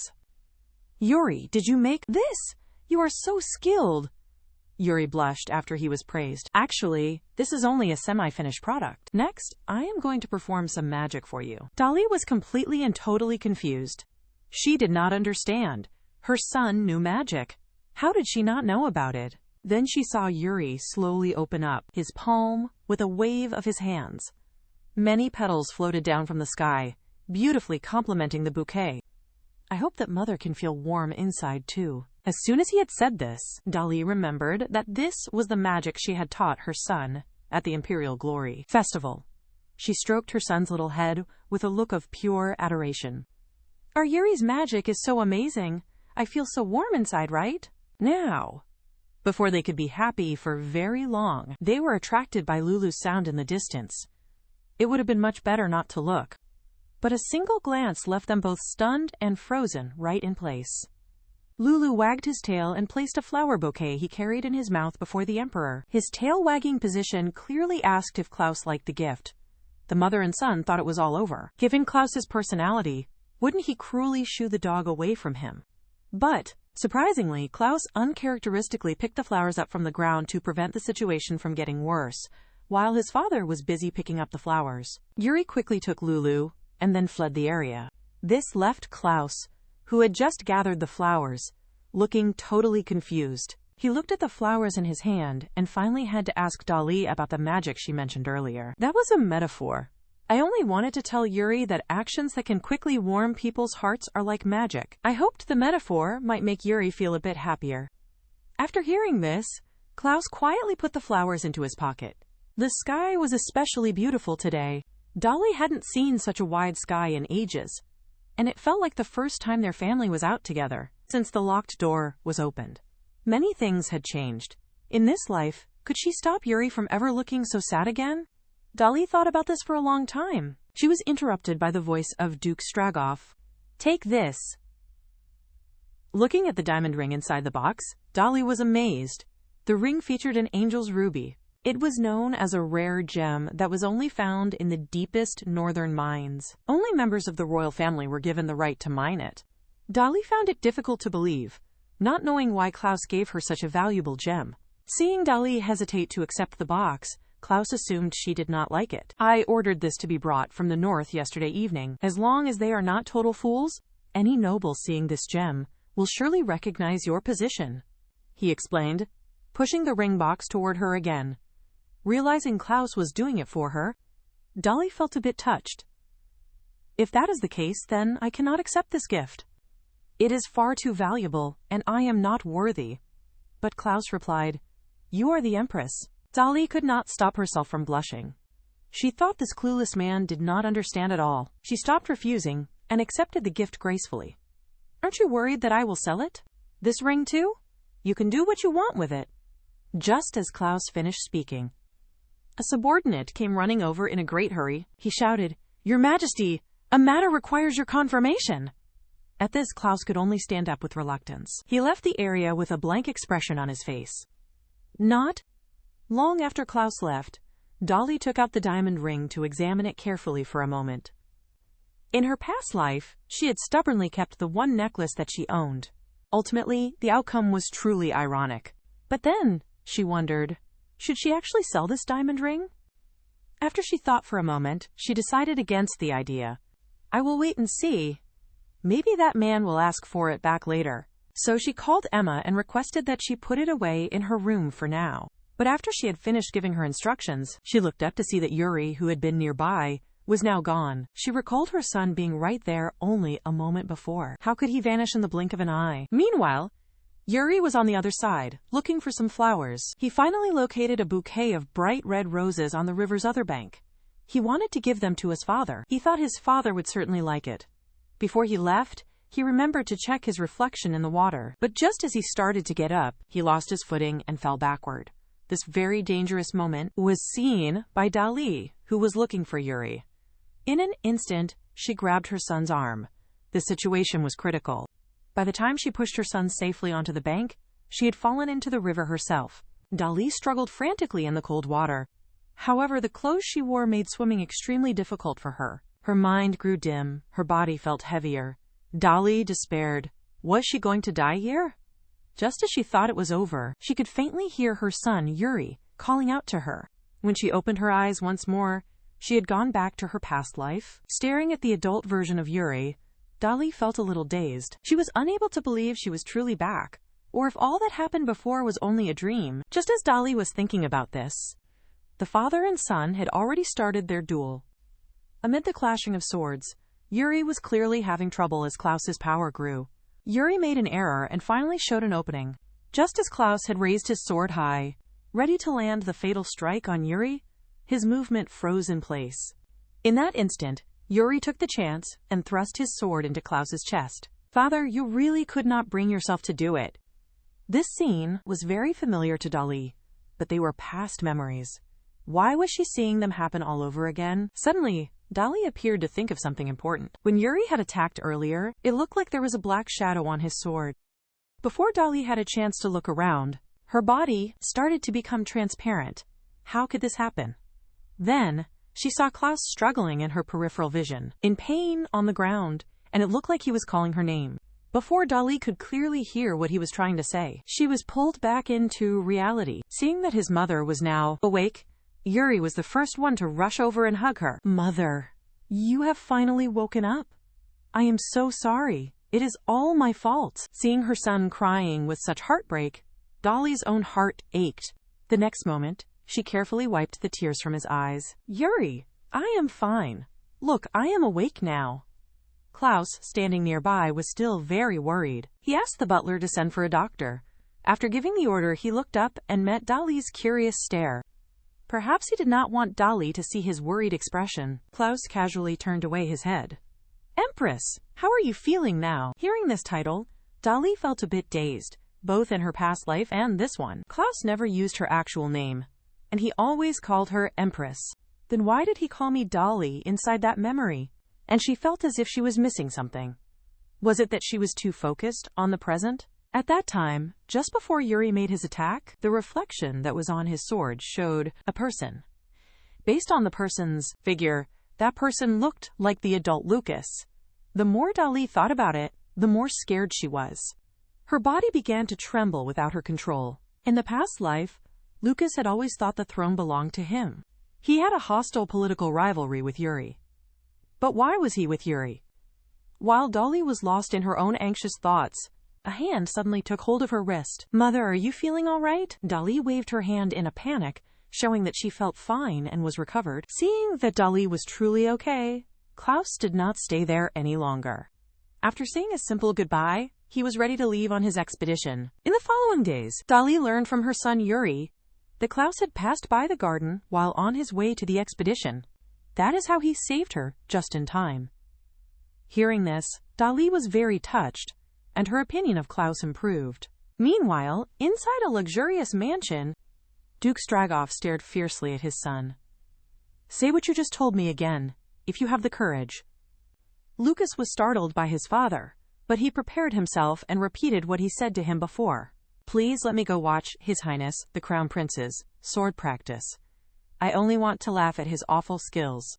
Duke Stragoff was not fooled by his son's awkward lie. He knew exactly what Lucas was really thinking about. He just wants to become friends with that useless crown prince, right? But that is not necessarily a bad thing. "Fine. I will allow it. Now you must go and get ready very quickly." Facing his father's strange and unusual attitude, Lucas did not dare to wait. He was afraid his father might regret it. Not long after Lucas had left, Duke Stragoff could not contain his excitement anymore. He burst out laughing like a complete madman. "I am a genius for creating this brilliant plan. I'll let Lucas build a good friendship with the prince and then ruin it. By that time, the useless prince will certainly fall into an abyss of self-destruction. And after that, I will have my son take the throne. Klaus, just you wait and see. I will show you exactly how I'll crush you under my own heel." Meanwhile, Lucas was clearly not aware of his father's evil scheme. He skipped to the royal palace and found the prince's room. He ignored the servant's attempts to stop him and went inside. "Pardon my intrusion, you weak little crown prince." Seeing that it was Lucas who entered, Yuri was a little stunned for a moment. "Lucas, what are you doing here so suddenly?" "It's just as I thought. You do not remember anything. Did I not tell you this before? I was going to teach you how to use a sword."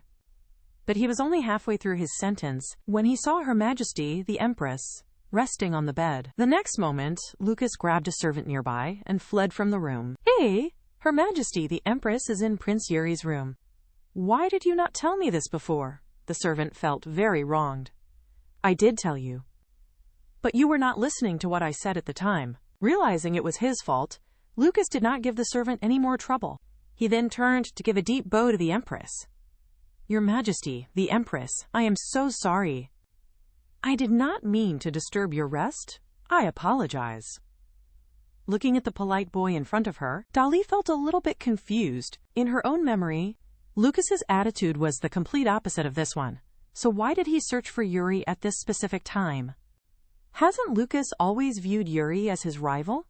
Before Dolly could think more, Yuri interrupted her thoughts. "Mother, Lucas and I first met during the festivals of Imperial Glory. He came here to talk about swordsmanship with me today. So, Mother, can I practice swordsmanship with him?" Faced with her son's cute request, Dolly could not resist and agreed. However, she added one extra condition. The practice had to take place while she was there. Although she thought that Lucas was not a big problem, he was still the Duke's son. With the dream she had, she needed to keep a very close eye on him. In the sword practice area, the two young boys fought with all of their might. In the beginning, they were evenly matched in skill, but a little later on, Yuri slipped and he fell to the ground. The sight startled Dolly, and just as she was about to help Yuri, she saw Lucas had reached him. "Are you hurt?" "You are very clumsy," he said, as he reached out a hand to pull Yuri up. Seeing that Lucas did not harm Yuri, Dolly breathed a sigh of relief. Then she understood she had been overly nervous.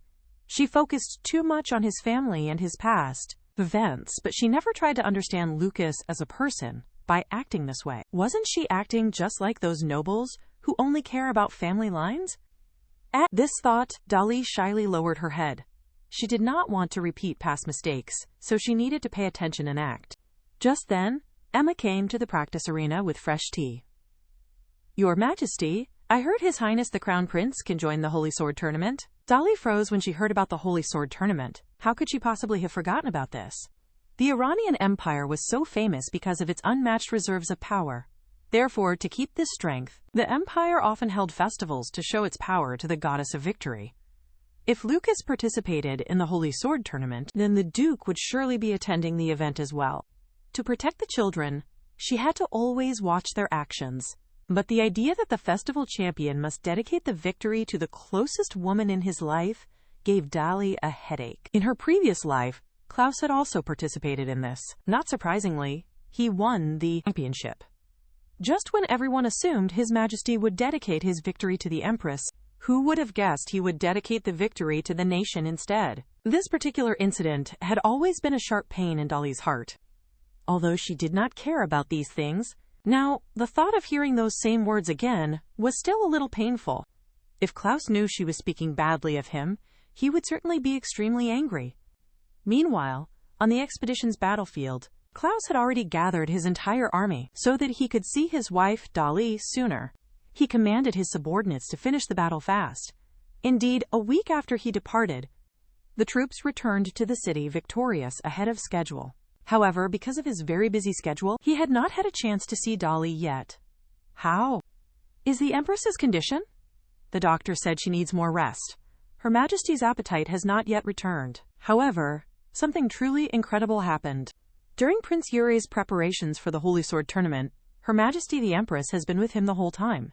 Perhaps this is really what people call a mother's love. After hearing this, Klaus put down his pen. He immediately stood up to go and find his wife, Dali. John looked at the huge mountain of documents on the desk, and he could not help but frown.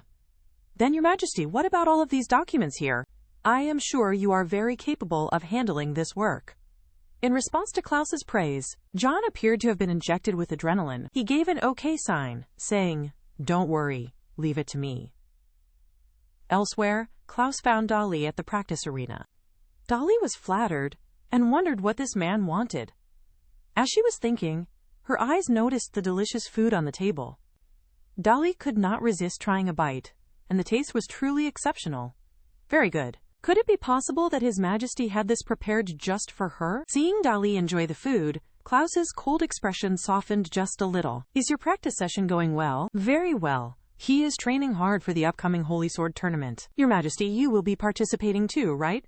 I will be cheering for you. Klaus did not answer her. He just kept staring at her. Actually, you do not have to participate in the Holy Sword tournament. As soon as he said this, Dali's expression became quite ugly. She did not understand what kind of fit this man was having now. Why would you say such a thing? Because only a few days ago, you were unconscious in your bed. That is not a problem. Thanks to Your Majesty's help, my body has recovered quite well. Do not think that saying this would change Klaus's mind. But who would have thought that he would simply keep shaking his head? Your Majesty, without a suitable reason, I am afraid I cannot obey you. Seeing that he was unable to persuade Dali, Klaus's expression became even more gloomy. Do you know that on the day you fell in the water? No, had I. When I pulled you to the shore, you had already stopped breathing. There were no signs of life. How could you possibly recover so quickly after experiencing something like that? Realizing that she had misunderstood Klaus completely, Dali was filled with guilt. I'm so sorry for causing you so much trouble. Does Yuri know about this? Seeing Klaus shake his head in response, Dali finally breathed out a sigh of relief. I don't want to see Yuri sad because of me anymore. Thank you very much. But I still hope Your Majesty allows me to attend the Holy Sword tournament. Before the competition starts, I will take good care of my health as the doctor ordered. So I am begging you. Klaus had never encountered such a stubborn person before. Does she truly not care about her own body whatsoever? Since he was unable to persuade Dali, Klaus could only agree with reluctance. However, you must agree to my condition. If I win the Holy Sword tournament, then you must spend the day with me. Dali frowned, confused, not knowing what kind of scheme he was plotting now. Because it seems I do not know anything. Klaus answered her. Dali was completely amazed. She never thought he would remember what she said at the Festivals of Imperial Glory. Since the Holy Sword tournament was the biggest event in the entire empire, the whole city's population came out for it. They all came for the chance to see the Emperor's heroic bearing with their own eyes. The Holy Sword tournament was split into two separate events, swordsmanship and equestrianism. Klaus took part in the equestrian event, while Yuri took part in the swordsmanship event. The first round featured Captain John against His Majesty Klaus. The crowd's excitement was very obvious. They cheered wildly for the competitor they were supporting. Everyone thought the match between Captain John and Klaus would be amazing, but who could have guessed that John would lose the match without lasting a single round? I am done for. How can I possibly face my adorable nephew now? In the matches that followed, Klaus, with his unmatched skill, advanced smoothly to the finals. Maybe because His Majesty's fights were so thrilling, most of the people in the audience had shouted until they were hoarse. Among the crowd, there was one special person, Dolly. From the previous matches, she could already guess the final outcome of this last one. But thinking about their arrangement after his victory, her heart was troubled. Before she could sort out her thoughts, the announcer started the pre-match introductions. This match is between Captain Duelis of Count Raymond's Knights and His Majesty Klaus. Upon hearing this name, Dolly was stunned. She recalled that name was not on the earlier match list. What was happening right now? Suddenly, Dolly seemed to understand something. Could he be one of Duke Stragoff's men? Sure enough, before the match started, the man was staring intensely at Duke Stragoff. Before Dolly could think any more about it, the match began. At the start, their skills seemed evenly matched, but as Klaus increased his force, his opponent's sword was snapped. Just as everyone thought Duelis would surrender, who would have thought the man would act like a madman, catching him off guard and grabbing Klaus's reins. In an instant, the horse went out of control. No matter how much the referee tried to stop the match, Duelis had no intention of stopping. Set on killing Klaus, Klaus quickly planted his feet, swung his sword, and stopped Duelis's scheme. The referee then announced His Majesty Klaus as the winner. The stadium was drowned in applause. The thrilling scene had frightened the mother and son on the platform, leaving them stunned for a while. Amid the crowd's cheering, the announcer asked the same question as in her past life. Your Majesty, to whom will you dedicate this victory? At these words, Dolly on the platform became lost in her thoughts. What is meant to happen will happen. It does not matter to me anymore. Just say whatever it is you want. Just as Dolly prepared herself for the strange looks from the crowd, she was very surprised to find that this time, Klaus dedicated the victory to her. At first, Dolly thought that she had misheard him, but when everyone in the stadium turned around to look at her, Dolly was totally stunned. Though she didn't know what possessed Klaus, she could see herself reflected in his gaze. If, in my last life, you had not told me my mission was finished, and had not torn Yuri from me, would I have been happier? Before Dolly could think more, it was time for her son Yuri's match.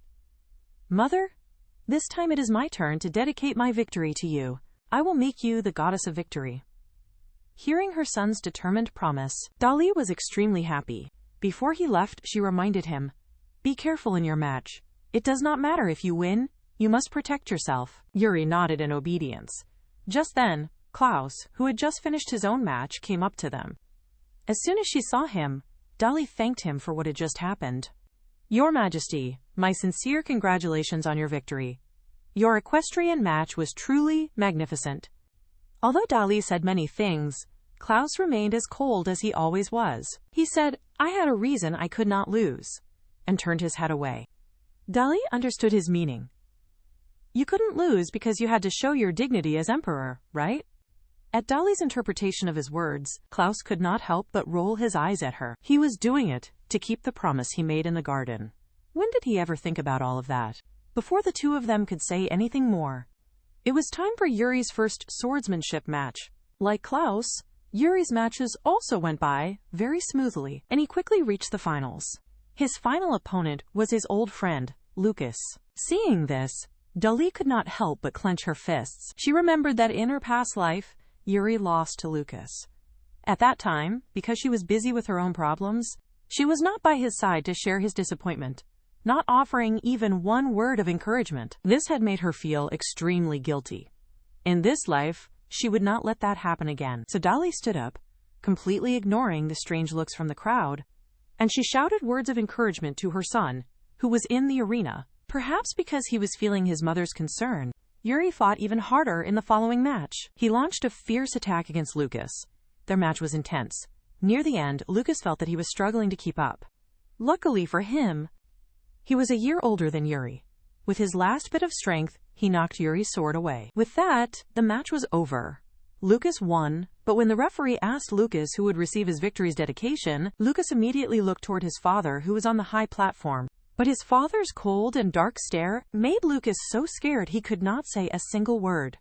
Meanwhile, Dali had already been thinking about how she would encourage Yuri, but after she waited for a long time, there was still no sign of her son. This made Dali feel a bit uneasy, so she decided that she would go look for him. Finally, in a corner of the resting area, she found a very pitiful-looking Yuri. Seeing his mother arrive, Yuri quickly wiped his tears and forced himself to smile. "I'm sorry, Mother. I lost the match."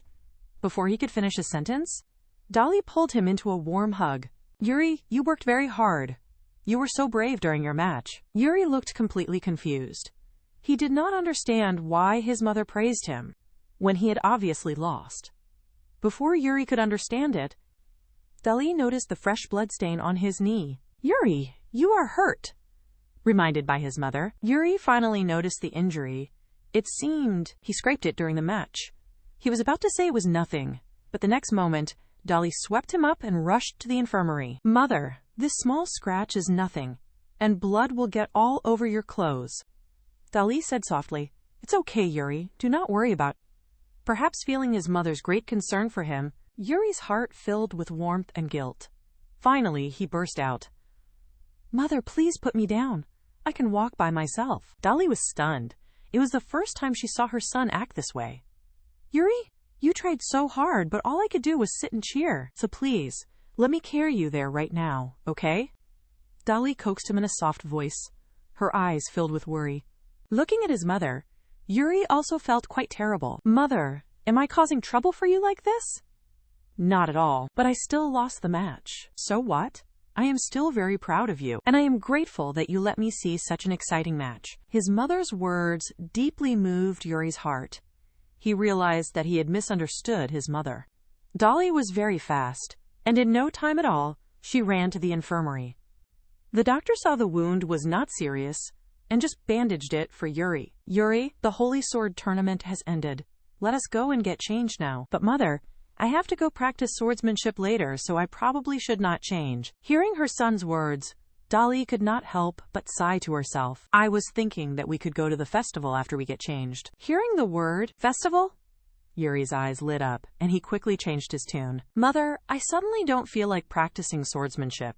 I want to go to the festival." Seeing her son's very adorable expression, Dali's heart completely melted. "That is wonderful. Let's go there together. I was a little afraid to go there alone anyway. But Mother, I have one other request. Can I ask Lucas to come along? It would be more fun with more people. I have not congratulated him on winning yet." Yuri looked at his mother with an expectant expression. Dali agreed without a second thought. "Then let's go and find Lucas together." Meanwhile, just outside the tournament grounds, Klaus was staring grimly at a strange flower in his hand. "Your Majesty, this poisonous plant was discovered here after the tournament." "It is not a poisonous plant that grows nearby. It was certainly brought here by an outsider. It looks like they had no time to use it.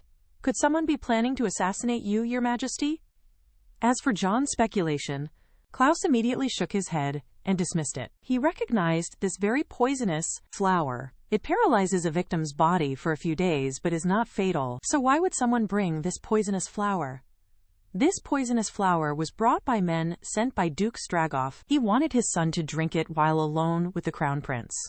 The earlier plan to assassinate Klaus had actually failed, so it seems that we can only rely on you now. Making you become friends with the Crown Prince was truly the correct move. If you suddenly appear to be on the brink of death, rumors will certainly spread like wildfire.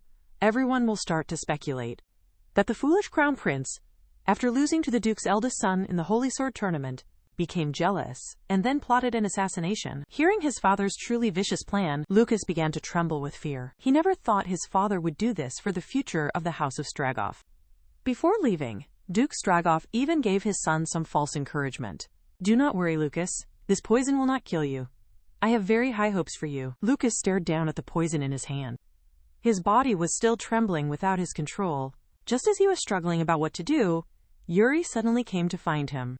But Yuri could not know he was the last person Lucas wanted to see. His father had just given him the task to frame the prince using poison. He only wanted to stay away from Yuri now. But who would have thought Yuri would invite him to the festival and also ask for his help. This was it. Lucas frowned, feeling confused, not understanding the point of this at all. Actually, I really want to test my mother. I want to see if she will be disappointed in me if I do not become a great crown prince. After he spoke, he looked at Lucas with expectation. Please, you are the only one who can help me with this plan. Perhaps not wanting to see his good friend looking so sad, Lucas gritted his teeth and agreed. In a place where Yuri could not see, he threw the poison into the bushes behind him. He thought he would tell his father the poison was almost found, so he got rid of it. With an excuse, Lucas sighed in relief. The two young boys launched their operation plan together. They even met Emperor Klaus along the way, but that did not affect their plan. Soon, Yuri started his first mission. He first ran to his mother and said in a childlike voice that he wanted to eat the candy. Dali, of course, would not refuse her son's request, but when she asked which one he wanted, Yuri completely froze. Luckily, Lucas saved the situation. Why don't you buy all of them? Taking the hint, Yuri copied him, saying he wanted them all. Soon, many different kinds of candies were in Yuri's hands, but he did not forget to share with his friend. Seeing the first mission was completed so smoothly, the two young boys were full of energy. They launched the second part of their plan, suddenly breaking into a run.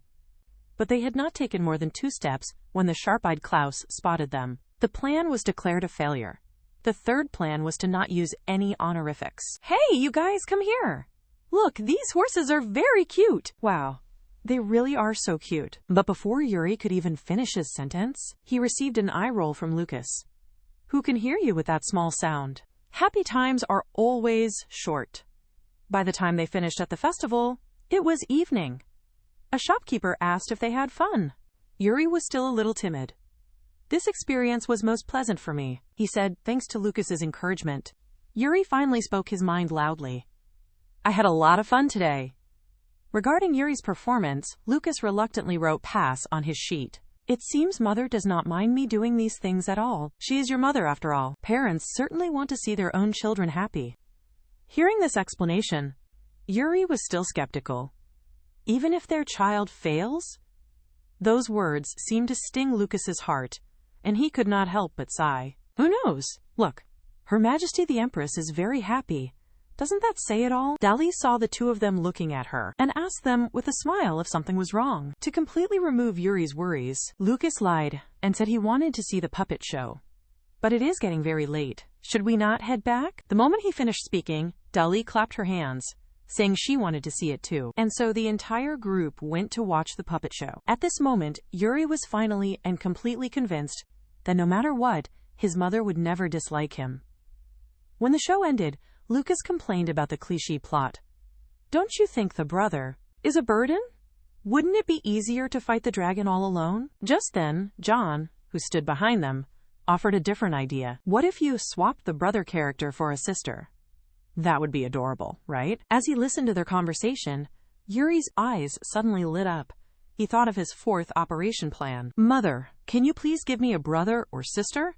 Faced with her son's desire for a sibling, Dali did not know how to answer. She thought maybe she should find a chance to ask Klaus later if they could add a new member to their family. Yuri saw his mother was distracted and felt a little disappointed, as he was thinking his request was too much to ask. Luckily, Klaus decided to speak up at that moment. Yuri, you see that couple of people? Over there, right? Between a man and a woman like them? Seeing Klaus was about to say something very inappropriate, everyone mentally screamed, "No!" inside their own minds. Dali lunged forward to cover Yuri's ears. John desperately tried to persuade Klaus not to talk about those things. Prince Yuri is still much too young to hear this. But Klaus looked completely unconcerned by this. He said that when he was Yuri's age, he had already begun to learn about these things. Seeing that he could not persuade His Majesty, John had to try and coax Yuri instead. Prince Yuri, what His Majesty said was too complicated. Let me try to simplify it for you.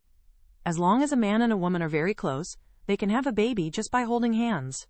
Hearing that having a baby was that simple, Yuri's eyes lit up with excitement. He quickly ran over and placed his parents' hands together, hoping for a little sister so he would not be lonely. By the time the group came out of the theater, it was already late at night. Before they parted ways, Yuri did not forget to thank Lucas. Lucas, you are really amazing. If it was just me, I could not have completed these missions. Lucas smiled and just waved his hand. It was nothing at all. You are my very best friend, after all. But I recall there is one thing on your plan you haven't done. Are you not going to ask? Yuri hesitated for a moment, and then he decided to wait until the next time. Though he believed his mother would answer his questions and forgive his actions, he was still scared about this one thing. He then gave his friend Lucas a reassuring look. The next time we meet, I will certainly tell you what my mother says. Lucas looked at Yuri's confident face, the corners of his mouth turning up a little. He made a promise with him. Their close interaction was seen by Dolly from a distance. She was thinking what Yuri said. If their family had another little angel as cute as Yuri, she could not imagine how happy she would feel. However, this wish would be very difficult to fulfill. It required His Majesty's approval. But just as she was worrying about how to discuss it with His Majesty, Klaus had already appeared in front of her. He informed her it was time to pack up and leave. The moment she saw him, Dolly suddenly recalled something. Your Majesty, about our promise from the tournament, can you give me a little more time? Klaus was a little puzzled, not knowing why she suddenly brought this topic up. Is this the reason you invited me to the festival today? Dolly nodded her head lightly. The reason she invited Klaus to the festival today was because she had seen what Lucas threw away earlier. At first, she had thought Lucas was trying to harm Yuri, but she soon realized that she had been mistaken. From this, she figured out the bottle he threw away was given to him by the Duke for a purpose. Just in case, she invited His Majesty to attend the festival with them. The most important thing to do now is to investigate what was inside that bottle. Klaus did not refuse Dolly's request, only asking that on the agreed day, she would be completely his. Dolly was a bit shocked. Were those the words of that cold ruler? Before they could say more, Yuri came skipping over to them. Afterwards, the group returned back home. Early the next morning, Dolly packed her things and went to the slums. According to the apothecary's analysis from last night, the bottle had a poison called Betrayal. The user becomes paralyzed, entering a state that looks like death. Combined with the earlier incident of the knight who tried to cut the Emperor's horse reins, Dolly had already mostly figured out the Duke's entire conspiracy. Slowly, her expression became very firm. Since you want to harm my son, I will not let you get away with it. With help from his good friend, Yuri finally solved his internal conflict. He believed that his mother would always love him, but he did not know that Lucas, in an effort to protect their friendship, had abandoned the task his father assigned and was being punished at home. Son, do you think I do not know what you are thinking? Why did you get close to the prince? I assume it was not just to be best friends.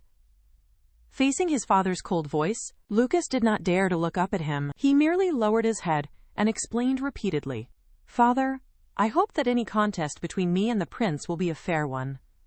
As soon as these words were said, Duke Stragoff's expression became even more sinister. Lucas, do you know what you are saying? To find an excuse for your own cowardice? If you cannot take the throne, then what is the meaning of your existence in our family? Go back to solitary confinement. You will not see the light of day without my permission. Just like that, Lucas was confined by his father. Meanwhile, in the slums on the other side, Dolly was secretly looking for something. Suddenly, a sharp cry broke her thoughts. So noisy. Hurry and throw that thing away and come home with me to work.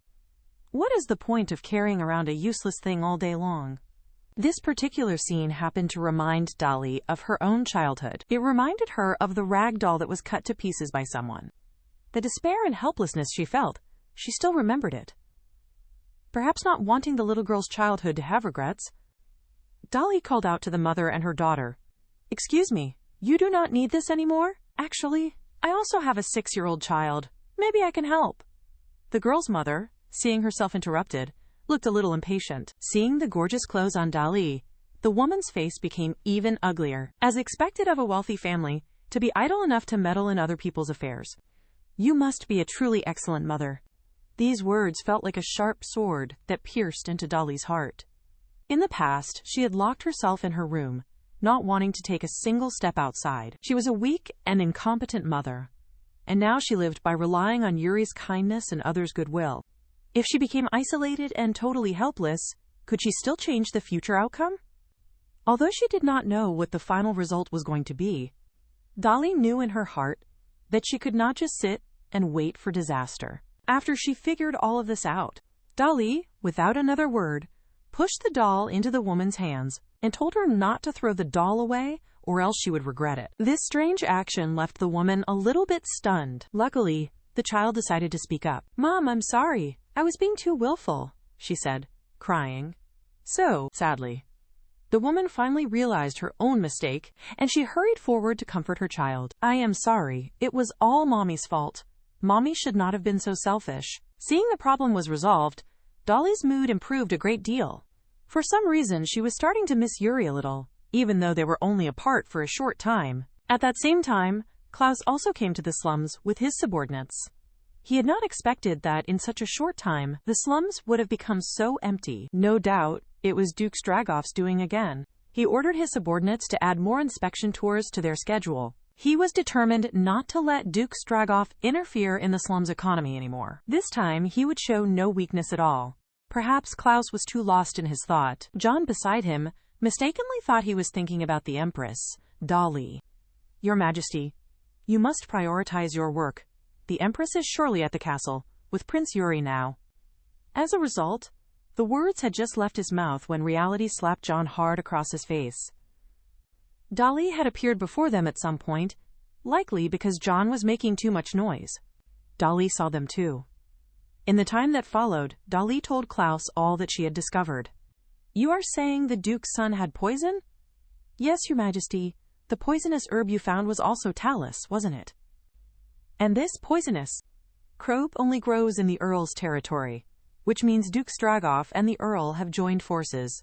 Hearing Dolly's analysis of the situation, Klaus could not help but sigh. He actually knew all about this already, but the main problem now was the lack of clear evidence to convict the Earl and his allies.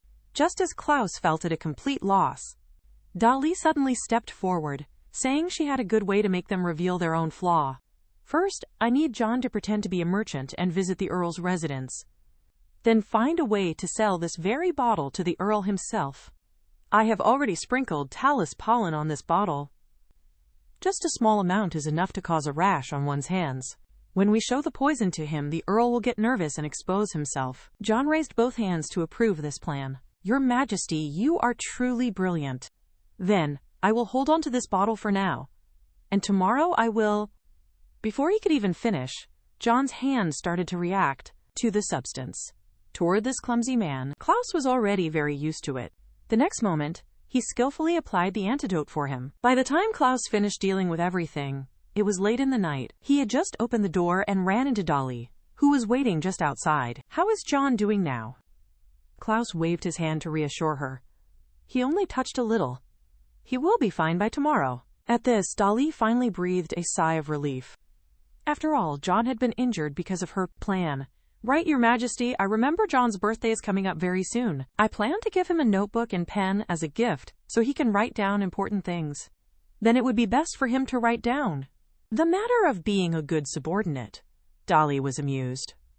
"Since Your Majesty said so, why not send him on a retreat with hate?" Klaus agreed with this idea. A retreat for 10 or even 8 years would be for the best. Let him also taste the kind of suffering of my own childhood. The two of them chatted happily that night. The next day's plan proceeded very smoothly. The Earl, as expected, could not handle the pressure and confessed everything about his dealings with Duke Stragoff. "Your Majesty, the accident at the Holy Sword tournament was not my plan. It was all the Duke's idea. I only provided him with the poisonous flower. I did not do anything else." "Do you have any proof?" Under the pressure of Klaus's powerful aura, the Earl handed over the Duke's handwritten orders without a second thought. Now, Klaus finally had the proof of Duke Stragoff's crimes. His mood improved a lot. But as he left the Earl's house, Klaus noticed something was wrong. "John, do you remember how many guards there were when we arrived?" "I think there were 3. At these words, Klaus's expression changed. He ordered his men to prepare a carriage to chase that person. That person was most likely the Duke's spy. Meanwhile, Dolly, who was reminiscing with some villagers, received a strange letter from Duke Stragoff. Frantic, she ran all the way to deliver the letter to His Majesty. But after Klaus had finished reading the letter, he was completely distraught. Yuri had been targeted by the Duke. A few hours earlier, Stragoff learned that the Emperor and Empress were in Count Raymond's territory. The evidence is held by Raymond, but this is an opportunity. We will use forceful means to capture the prince. However, all of this conversation was overheard by Lucas. He then wrote a letter to inform the emperor and the empress. Dolly was terrified after she saw the letter, and declared she would go to the Duke whether the letter was real or fake. The next place Yuri would most likely appear was the Duke's own mansion. Before leaving, Klaus whispered instructions to, quote, protect Her Majesty the Empress at all costs. He then got on his horse and left all alone. The rest of the squad followed the Empress directly to the Duke's mansion. Her worries were not important. She had to pull herself together right now. Please, Yuri, you have to be safe. At this time, Yuri was still in the mansion, unaware of the danger. He was still discussing the operation plan with Lulu. Suddenly, the door was thrown open and a hand shot out toward Yuri. We have to escape, little prince. With that, the two of them went past the guards and ran outside. Once outside, Lucas anxiously explained the situation. My father is sending his people to capture you. But I have my crest. We can get into the city. I have already written the letter, and I do not want to live by someone else's plans anymore. The two arrived at the meeting point, mounted their horses, and galloped toward a place they could hide. After the three of them had arrived, Lucas introduced Yuri to his mentor, whose name was Matthew. He often received help from Her Majesty the Empress. Yuri is the Empress's beloved son. He would not allow anyone to harm Yuri. Suddenly, there was a commotion. Someone shouted from the outside. We have found them! Inform the Duke immediately! Meanwhile, Klaus was still searching for Yuri, but the rain was pouring down. All clues were washed away by the water. Suddenly, his eyes lit up, his mind racing as if he realized something. In an instant, blades were drawn, flashing like lightning. In a flash, Klaus fought his way out of the encirclement. He then turned his head to glare, which frightened Matthew into trembling. At that exact moment, Yuri pulled the door open just a crack and stared at Klaus's back, speechless. Klaus walked forward and pulled Yuri into his arms. Father, with tears, gently comforts his crying son Yuri in the pouring rain. In the middle of the rain, Father and Yuri stand sadly with others. Father looks down at little Yuri with concern, while Yuri sees up with mixed emotions. Little Yuri stood still, his face with tears and a look of deep sorrow. With a heavy heart, Yuri quietly wishes, I also want to meet my mother. Father sincerely thanks another young man, acknowledging that, if it weren't for your letter, the situation would have worsened. The young man sadly replies no, and says he is sorry he couldn't stop his father, feeling regret. With tearful determination, the young man declares he will wait at the castle for his father to arrive, no matter what punishment awaits the Duke's family. Father, with a thoughtful expression, considers the situation and simply says he will think about it. As the young man boards a carriage, Yuri sits forlornly inside, watching Father walk away. Desperate, Yuri tries to open the carriage door, crying out he is sorry and asking to stop the carriage. The carriage rolls away into the distance, leaving Father standing silently in the rain. Suddenly, little Yuri leaps from the moving carriage and runs back through the mud, calling out Father and asking him to please wait. Still crying and running, Yuri struggles to hold out something, pleading for his father to please give this. With a heartbreaking cry, Yuri holds up a piece of cloth, asking his father to give it to Mother. Father's stern expression softens as he looks at his tearful son standing in the rain. He gently reaches out to take the precious cloth from Yuri. Meanwhile, back at the Duke's residence, a frustrated man with pink hair draws his sword, while a white-haired woman looks on. Mother cries out in panic, urgently asking where Yuri is. Her hand clutches her heart, a delicate blue brooch pinned to her dress, as she feels a surge of anxiety. Her blue eyes harden with fierce determination, ready to face whatever comes. The man with an evil grin proclaims no matter what she tries to do. As a shadowy vision of a king and child being crowned appears, Mother, firm and resolved, replies simply yes. Her gaze is sharp and focused, revealing her unwavering resolve. A man in a purple suit watches the woman and the pink-haired man from a distance, an observer of the unfolding drama. She stands alone, looking worried and waiting for news. She turns to Johann, asking with concern if he heard anything about him. Johann hesitates, then thoughtfully replies then. Growing increasingly anxious, the woman expresses her worry that it is odd they haven't received any news by now. Johann suggests they hurry back to the castle, believing that at this point, His Majesty and Yuri may have met up. The king, radiating a powerful aura, rides confidently on his horse. The woman, shocked, confronts the king, asking Her Majesty, saying he was supposed to go look for Yuri, and asking why he is here. As the king rides past, the woman looks utterly distraught, her world seemingly shattering around her. A cherished memory, or picture, shows the woman smiling brightly alongside a happy, younger Yuri. The king father returns to the woman, gently presenting her with the yellow cloth, saying it is from Yuri. With wide, hopeful eyes, the woman clutches the cloth and asks if he is safe. The king agrees and said yes. Overjoyed and relieved, she bursts into tears, exclaiming to Yuri, "He's alive! He's alive!" and that she wants to see Yuri soon. A dreamlike scene shows a loving hand gently pats Yuri's white hair, signaling comfort and reunion. Surrounded by a field of roses, a smiling Yuri embraces his mother, happily declaring he is returned. But it's real. Mother, keel down as her happy little boy Yuri exclaims that he is here, reaching out to her. Tears of joy well up in the mother's eyes, her expression filled with a mix of relief and overwhelming emotion. Yuri is tightly hugged by his mother, who cries out his name, Yuri, in a heartfelt embrace. Yuri looks surprised but also a little confused, asking softly if she is mother, as he is held close. The mother gently wipes away her tears as Yuri looks at her with concern, while a tall, serious man watches them from a distance. Father looks a bit sad as he extends his hand slightly, as if wanting to reach out but holding back. Suddenly, someone calls out, "Your Majesty," surprising the mother and son as they look towards the voice. A guard reports to the king that the area is secured, and the man agrees to leave the rest to him, still glancing at the mother and son. A cheerful man approaches, bowing and saying that with the sun setting, they might be cold and should go somewhere warm. Yuri looks up at his mother with wide, curious eyes, wondering if it is somewhere warm, as she places a hand on his shoulder.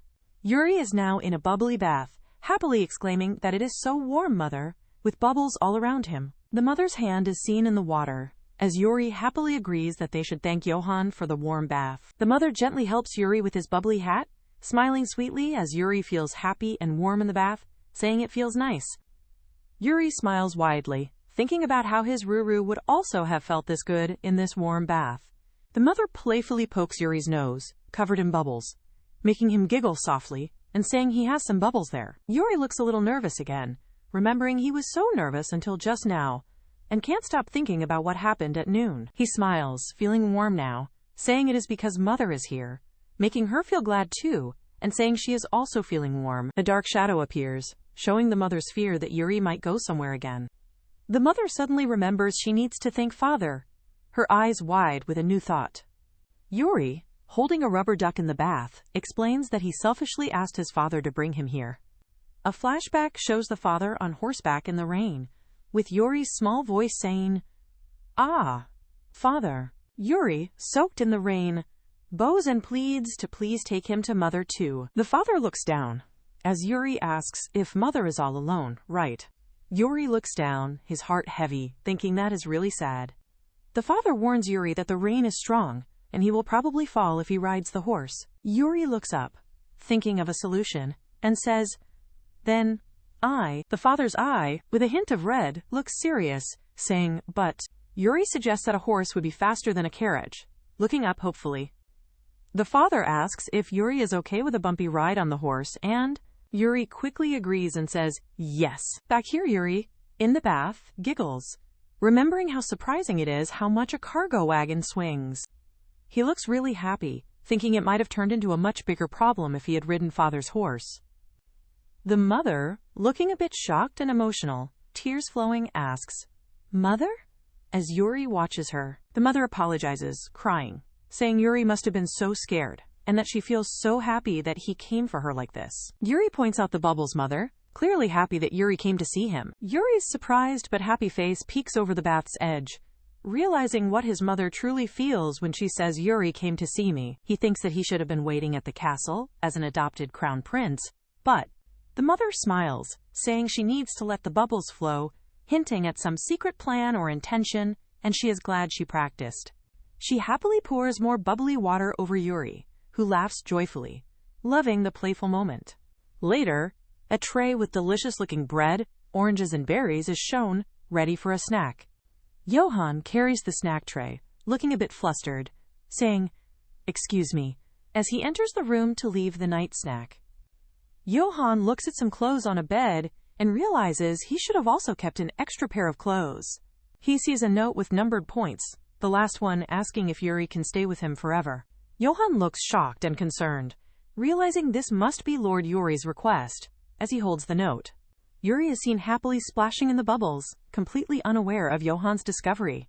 Johan gently holds a rolled-up paper, perhaps a very important letter or scroll, with a soft flutter sound. They both stand in a room, one holding papers and looking thoughtful, the other looking busy by a desk. Johan looks a little sad and worried, his green eyes shimmering with unspoken feelings. Oh, what a joyful hug. Johan imagines they will be together for life, as Yuri laughs in his arms. He calmly asks if something is wrong. Johan exclaims with a bright, fake smile that nothing is wrong at all, suddenly asking about the Duke's investigation as if to change the subject. He repeats that it is nothing, but the red-haired man still looks back with a hint of worry, wondering if that is so. They suggest going to bed because they will return to the castle tomorrow. Johan cheerfully declares that sleep is the best nourishment for the heart, with a sparkly swish. The man is left alone in the quiet room, leaning against the table, looking deep in thought with a soft thud. He carefully opens a drawer, revealing a special, ornate book lying inside, waiting to be read. On the other side, Yuri, his adoptive mother, and another man walk towards a grand, beautiful castle, ready to go home. Yuri worries if Emma and the others will be angry, but his kind mother assures him they should welcome him with a smile as usual. Suddenly the maid rushes forward, yelling "Lord Yuri and Your Majesty" in a mix of excitement and panic. The maid barrels towards little Yuri, ready to scoop him into a giant, emotional hug. Yuri is caught in a tight, tearful hug by the maid, who cries about failing to protect him, while his mother looks on, surprised. His mother gently asks the head maid what happened to Emma, clearly confused by the maid's dramatic reaction. Emma, the maid chief, also arrives looking shocked and distressed, calling out Lord Yuri. Yuri looks up with big, sparkly eyes, as someone worriedly notes he must have been cold in the rain. Yuri is wrapped snugly in a warm blanket, then another, looking absolutely adorable and cozy. His mother asks what on earth happened, while two other maids stand behind her, looking concerned. Everyone is showering little Yuri with love and apologies, with the maid chief joining the hug, and the red-haired man looking on, ready to join the Me Too train. His mother smiles softly to herself, a gentle chuckle escaping her lips. She looks at Yuri with a sweet, nostalgic smile, finding the moment strange yet nostalgic. Someone calls out to His Majesty, interrupting the warm reunion. An older gentleman, announcing that the meal is ready, and invites them to the dining hall. Yuri lets out a big, happy huff sound, feeling overwhelmed with emotion. With a bright, relieved smile, Yuri apologizes to everyone for making them worry. The maids, Johan and the older gentleman, look at Yuri with teary, happy eyes, exclaiming Lord Yuri. His mother spreads her arms wide with a beaming smile, welcoming Yuri back home. She says, "Welcome back, Yuri." Yuri smiles shyly, feeling the warmth of being truly welcomed. His mother embraces him tightly, a soft, loving welcome back echoing between them. Yuri's pet dog sleeps peacefully beside a framed photo of Yuri and his mother, showing how much love is in their home. Later, everyone gathers around a lavish dining table, with Lucas and Matthew expressing their thanks for the invitation. Yuri and his mother sit at the grand table, both looking happy and polite as they enjoy the meal. One of the young men, Matthew, nervously explains that he only followed Lucas, and that it is his father's fault, looking quite flustered. Yuri looks kind and thoughtful as Matthew remarks on his humility, or rather, his kindness. Matthew reflects on his own background, being from the house of Duke Straggler, just like his father. His mother smiles gently, understanding the weight of such words. At the Baron's palace, the Baron, with a smile, says his father used to look down on it too. A hand rests on a table setting, as the person reflects that they thought that was simply the nature of noble society and expresses surprise. Yuri's mother looks on with a smile, while he and Matthew are visible at the table. Matthew asks if His Majesty also found it hard to deal with what people talked about regarding her background. Yuri's eyes show a thoughtful expression. He says he understands. Yuri looks at his mother and hesitantly asks Her Majesty if she would mind him asking something. Matthew, Yuri, and his mother are shown, with Matthew asking if his father's punishment has been decided. Yuri looks concerned. His mother then says Matthew will probably hear about it sooner or later, asking if it would be all right if she told him there. Matthew looks up expectantly. His mother states that Matthew's father has been sentenced to life imprisonment for kidnapping members of the royal family and attempted assassination. And, she adds, the title of the Duke will be confiscated. Yuri looks up at his mother with wide eyes, asking about Lucas. Matthew understands the implications, as he notes that Lucas will be banished from the territory. He also adds that there will no longer be any conflict over the succession rights to the throne. He expresses his relief, saying he is glad, and notes that Yuri will now have no rivals. Yuri looks thoughtful, perhaps a little sad. His mother then turns to Lucas, making a suggestion. With a bright, welcoming smile, his mother asks Lucas if he would like to become Yuri's personal knight. Lucas looks surprised at the question, asking if he is wanted to be the crown prince's personal knight. Yuri's mother explains that she is not asking him to join right now, but if he joins the Imperial Army's Royal Knight Order, there is a boarding school, so he will not have to worry about a place to live. At the Grand Boarding School building, she ponders that one cannot enroll without a recommendation from the Knight Order or the royal family. Yuri's mother smiles brightly, offering to recommend him. Lucas looks down, expressing his concern that, as the son of the man who committed treason against the royal family, there is no way he can be forgiven. Yuri exclaims happily that he is glad.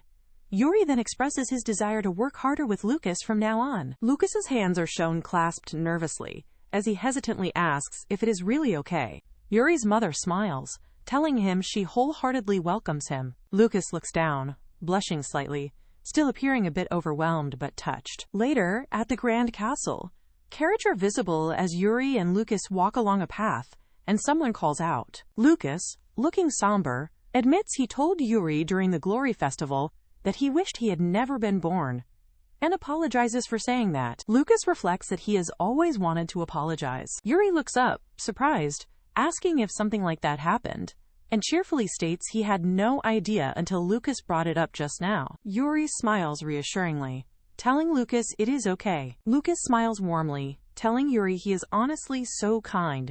Yuri, Lucas, his mother, and the other man stand near the carriage, with Yuri observing and thinking he still has not asked the last question from the operation. Lucas smiles at Yuri, saying he is glad and thanks him very much. Matthew calls out to Lord Lucas, announcing that the carriage is ready. Yuri's mother addresses Lucas by the carriage. Yuri and his tells Lucas there are long vacations at school, so he can come back anytime. She adds that Yuri and she will welcome him by saying, "Welcome home." Lucas smiles, confirming he understands. Yuri's mother and a teary-eyed Yuri bid farewell to Lucas, wishing him a safe trip. Lucas gently ruffles Yuri's hair, teasing him that the royal family should not cry so easily, and calling him a weakling. Meanwhile, the princess looks concerned, noting that the Duke, who was the main culprit, showed no sign of remorse, and perhaps His Majesty is concerned about it. The Duke is shown tied up in a cell, as a voice states that they cannot extract information if he is permitted, and that is why he will receive a life sentence to keep him from talking. The man stands by a window, observing the Duke, remarking that after endangering 2 children, he still has the nerve to laugh. Yuri's mother looks distraught, declaring she cannot forgive him, while the other agrees. She apologizes for showing an unpleasant side of herself and thinks she needs to calm down. She asks if he has already conveyed the Duke's condition, and he replies, yes. He continues, saying he spoke to the Duke a little while ago, but in the moment he exchanged words with him in the cell, he thought he would just cut his head off right there. He wanted to silence the Duke, and Yuri's mother asks if the Duke said something to him. She looks surprised, questioning, "The same?" Her expression changes, indicating it is not the same. She reflects that to him, His Majesty is nothing more than a tool for the country's survival, and that even in this life, on the day she had a fever. Yuri's mother holds a framed image of Yuri, tearfully saying that for her, Yuri is irreplaceable. She concludes by saying that to him, His Majesty is always calm and seems to have no worries even now, so it is not the same. He looks at her, asking if it really seems that way to her. Yuri's mother looks away, and he questions if she is raising Yuri for the sake of the country. He states he will not deny it, but when he thinks back to the day Yuri was kidnapped, his hands still tremble. Yuri's mother's eye widens in surprise. She admits that even now, she cannot stop feeling uneasy, terrified she might lose Yuri one day and unable to sleep because of it. The Majesty asks if she has any plans for later, and she replies, no. He then says he sees, and that is good to hear, before calling out for Sebastian. Sebastian, the older gentleman with the monocle, responds yes. 3 maids stand ready, announcing that the preparations for Her Majesty are complete. Yuri's mother looks surprised, questioning what is happening. She looks around at the several maids gathering, wondering what this is. The Majesty asks if she forgot. He reminds her they had an agreement for the day off. A close-up shows a horse and Yuri's mom legs in new riding attire, while the knight comments that she looks fresh. Yuri's mother stands in a new riding outfit, noting she is not used to wearing such clothes, but finds them comfortable yet feels a bit nervous. The king effortlessly mounts his horse. He helps Yuri's mother onto the horse, holding her securely. They ride together on horseback, and he remarks that it is good to have a break once in a while, to which she agrees. Yuri's mother reflects that she was not feeling it at first, but now thinks she needs a break to calm down. The king, looking at her, asks if she is unhappy with the premises, and she replies no. Yuri's mother thinks that she will not be able to leave Yuri for a while, and appreciates his concern. She smiles, expressing her thanks. Yuri's mother wonders what they will do today, recalling her agreement to spend one day with him. The man suggests she might feel differently if she got moving, and then asks if she likes hunting. Yuri's mother looks surprised by the suggestion of hunting, stating she knows about bows and arrows but has never indulged in hunting before. While riding, she asks him when he took up hunting as a hobby, and he replies it was around 10 or 12 years old. Yuri's mother wonders if Yuri would be interested in hunting, imagining Yuri shooting an arrow at a rabbit. As they ride, Yuri's mother suggests it might be more fitting to cross swords with Lucas, the Duke's son. The man seems surprised. Yuri's mother looks wide-eyed, stating she does not understand how he and Lucas can be so familiar in their interactions. She thinks marriage and children for the succession, and how they had not had a good conversation since Yuri was born, which is testament to his previous life. Yuri's mother looks away, thinking it might be time she paid him a little attention. She thinks, noting that His Majesty continues to surprise him these days. He stands with a horse in a stable, and Yuri's mother looks around in awe, calling the scene beautiful. The king gazes at her, suggesting to walk a little. They stand in a vibrant field of flowers near the castle, and she expresses surprise that such a place exists within their castle grounds. He explains that as Empress, she was supposed to have unrestricted access to any part of the castle grounds. Yuri's mother stands amidst the flowers, looking thoughtful. He states that there is no door she cannot open, accompanied by a faint image of him walking alone. He looks down, perspiring slightly, indicating that this was not how things were supposed to be. The emperor offers an apology, saying he is sorry. They stand facing each other in the beautiful, open field. He admits it is his fault he let her go, and promises that from now on, she will never have another problem. She looks tearfully at him, acknowledging his apology, and thinking she has to let this go. She tells him it is not his fault. The emperor stands firm, looking directly at her. He attributes it to his own complacency, and tells her she does not have to accept his apology. He then suggests they go, and she begins to follow him. On the other side, arrows are seen striking a target. Yuri's mother observes the target in amazement, while the emperor launches them. The emperor turns his head, a slight smile on his face, looking towards the target. Yuri's mother blushes and looks a little shy.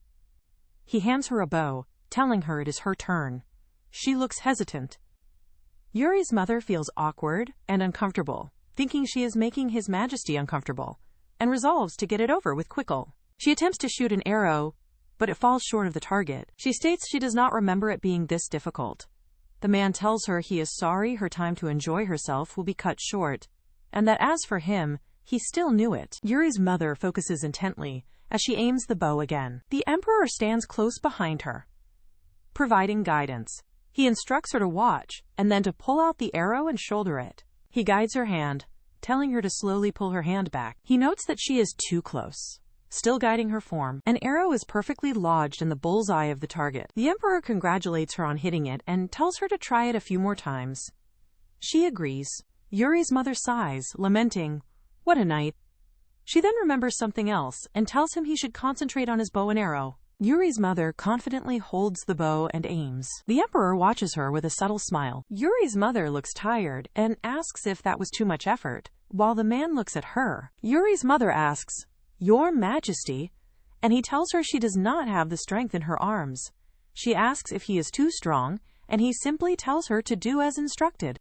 He emperor teaches Yuri's mother how to shoot an arrow, and her unsuccessful attempt at hunting a rabbit. The target is hit perfectly in the center. Yuri's mother beams, exclaiming, "Finally!" The emperor, also holding a bow, states that is right, and expresses his happiness that she got absorbed in the activity. Yuri's mother looks puzzled, asking, "Absorbed?" They stand together, with the empress puzzled. Yuri's mother blushes, thinking to herself, "When did I start having fun?" He acknowledges her change of heart but contrasts it with her previous life, where she never apologized and was only expected to produce an heir. They both stand separated, and he states that while her current state is obvious compared to the past, it does not erase what happened. Yuri's mother looks dejected, wondering what is wrong with her now. The king looks towards her, addressing her as empress, and thinking, "That's why." Yuri's mother smiles brightly, exclaiming and asking what is next after the bow and arrow. The king instructs her to get dressed, as they are going to dinner. The king walks away from Yuri's mother, saying Yuri is also invited to join them for dinner. Yuri's mother reflects that, as planned, she will simply accompany His Majesty for a day. Later that evening, maids move about in the room, making sounds, implying preparations. Yuri's mother thinks that having a meal with her, Yuri and His Majesty, feels like something dramatic might happen today. A flashback shows Yuri's mother's past self, looking distraught after holding and losing Yuri for the first time. She then thinks that since she was a little girl, she has always wanted to be alone. She thinks how King, Yuri, and Yuri's mother, as a happy family, laughing together. Soon a maid enthusiastically calls out to the empress, apologizing for keeping her waiting. 3 smiling maids present several sparkling dresses on mannequins, inviting Yuri's mother to choose a dress of her choice. Yuri's mother looks slightly confused, thinking they all look the same, and asks them to let her check again, wondering about the 3 of them. The 3 maids introduce themselves as Allie, Ellie, and Kelly, stating they are there as the Empress's handmaidens by order of the Emperor, and announce they have their first command. Yuri's mother sits on a stool, looking overwhelmed by the enthusiastic maids. She looks thoughtful, thinking she is not supposed to be there for the Emperor's festival. The king assists Yuri's mother, as she thinks no one has ever served her from the time of their marriage until today. The king comments that she does not know anything. Yuri's mother looks concerned, wondering if her earlier words caused this. Yuri's mother points to a shining blue dress on a mannequin, asking what about this one, and thinks it is beautifully adorned with gems. She smiles, declaring the dress is beautiful. The 3 maids smile happily in response. Yuri's mother looks surprised, as a maid explains the dress was chosen by the Emperor for the Empress. The maid also reveals the Emperor instructed them not to tell the Empress he prepared a dress, because he did not know what she liked. Her eyes convey deep sadness, as she thinks to herself, "Stop," and questions what she is going to do now. She sits, looking dejected. She thinks the dress is different too. The 3 maids are shown enthusiastically presenting a box of jewelry and shoes, while a chibi Yuri's mother thinks another dress. On the other side, the king sits at the dining table, waiting. Yuri's mother enters the dining room, dressed in the new blue gown, while the king observes her from the table. Yuri's mother shows up in her elegant blue dress. The king looks at Yuri's mother and admires her, dressed in a matching blue and gold outfit. Yuri's mother bows and thanks His Majesty for the dress he prepared for her. The king looks away, appearing shy. Yuri's mother notices that His Majesty has the same dress design. The king and Yuri's mother walk together, and he asks what she would have done had he not chosen this dress. He explains that it is not a formal occasion, so if the attire does not match, it will not hurt the royal family, then trails off, implying, "That's why." The king smiles warmly, stating he is glad she chose this dress. Yuri's mother looks slightly flustered, acknowledging his statement. Later, the king pulls out a chair for Yuri's mother. Yuri's mother is seated at the table, while the king stands nearby, having pulled out her chair. The king clears his throat, asking when Yuri will be there. He heard Yuri had a long rehearsal and does not think he is ready yet. Yuri's mother smiles, reflecting on Yuri's enthusiasm. She admits she is a bit overprotective, so she is a little worried. The king looks on with a steady gaze, suggests that perhaps Yuri is like her, which surprises her. He recalls thinking Yuri's mother was living a good life as an empress, while he was not in the castle. A silhouetted image of Yuri's mother, surrounded by wealth, emphasizes this past perception. He also admits it was his fault for leaving her in charge. The king looks away, noting that she never once asked him for help or complained. He then considers that maybe it was because of him. He looks directly at her, stating that is why he wants to speak to her now. Yuri's mother looks down, then thinks, convenient, isn't it? The king's eyes convey a deep intensity as he thinks about words of regret and the cold indifference of the past. Yuri's mother looks distressed in past memories, surrounded by broken glass, thinking she cannot stop dwelling on the words that hurt her. In flashback, a series of happy memories between the king and Yuri's mother, including moments of care and joy, are shown. Bringing back, Yuri's mother is seated at the table, expresses her desire for His Majesty to face Yuri as his father. The king looks at Yuri's mother as she explicitly states that is what she is asking him to do. Yuri's mother smiles, and the king acknowledges her request, saying "Aya," and promising her. They both are in the dining room, and she wonders if it is Yuri approaching. Yuri's mother smiles with delight, telling Yuri she is so glad he is there. Yuri, dressed as a chef, is pushed forward by another chef, and happily greets, saying, "There you are, father, mother." Yuri, dressed as a chef, happily declares they will be serving a special Ilvarian dinner for his father and mother. Yuri enthusiastically states to serve it quickly since it might get cold, eager to present his creation. He carefully carries the covered dish, looking a bit strained as he makes his way. Yuri continues to focus intently, bringing the heavy dish closer to the table. With a big smile, Yuri removes the cover, proudly presenting his special chicken gratin, made with traditional Ilvarian spices. The delicious chicken gratin is shown with a sweet note tied with a ribbon. "Mom and Dad, thank you for everything." His mother looks surprised and asks if Yuri made this. Yuri confirms, explaining, Emma and the head chef helped him, though it got a bit burnt. Yuri lovingly tells his parents to enjoy the meal. His mother is completely happy, exclaiming she cannot resist her son's cuteness. His mother smiles warmly, preparing to enjoy the meal her son made. Yuri's mother eats, looks genuinely touched and happy, her eyes twinkling. Yuri, a little nervous, asks his father if it suits his taste. His father takes a taste and calmly replies it is well done, as the mother smiles beside him. Yuri explains the reason for the Ilvarian spices, remembering Lucas telling him to stop crying, weakling. The father recalls Lucas's blunt advice, stop crying, weakling, shown humorously with Lucas and a fire-breathing monster. Yuri, with an expression, thinks about how he had not known how to be a proper crown prince, and doubted himself. He realizes he cannot just stop and stay idle while others are working so hard. Yuri explains that is why he decided to change himself, adding Ilvarian spices as a symbol of strength to become strong. His father listens intently as Yuri declares he is going to eat a lot today to change. The father watches Yuri with a thoughtful expression, recognizing his son's determination. Yuri looks surprised when his father calls his name, Yuri. He looks shocked, gulping, as his father feeds him directly. The father continues to spoon-feed Yuri, who looks surprised by the gesture. His mother watches, utterly surprised by her husband's unexpected action. She gently suggests it would be easier to eat if he fed it in smaller scoops, Your Majesty. The father, ignoring her advice, continues to feed Yuri with a serious expression. Yuri opens his mouth to eat the food offered by his father. Yuri announces he has eaten his portion and tells his father to eat the rest. His father simply says, he sees, acknowledging Yuri's words. The family enjoys their meal together at the elegant table. The father takes another bite, murmuring, delicious, as he appreciates the food. Suddenly, Yuri, hearing a melody, looks up with a curious expression. Yuri asks his mother if she remembers this song, referring to a song they danced to at the Festival of Glory. Yuri, smiling proudly, admits he requested for it. Yuri then turns to his father, asking if father has any song that holds special memories. His father looks thoughtful, pausing before saying, Dawn. Yuri looks delighted, realizing his father also enjoys such heartwarming songs. Yuri eagerly asks his father how it makes him feel, His father looks deep in thought, processing the emotions the music brings. A flashback shows a young man, Klaus, reflected in the father's eyes.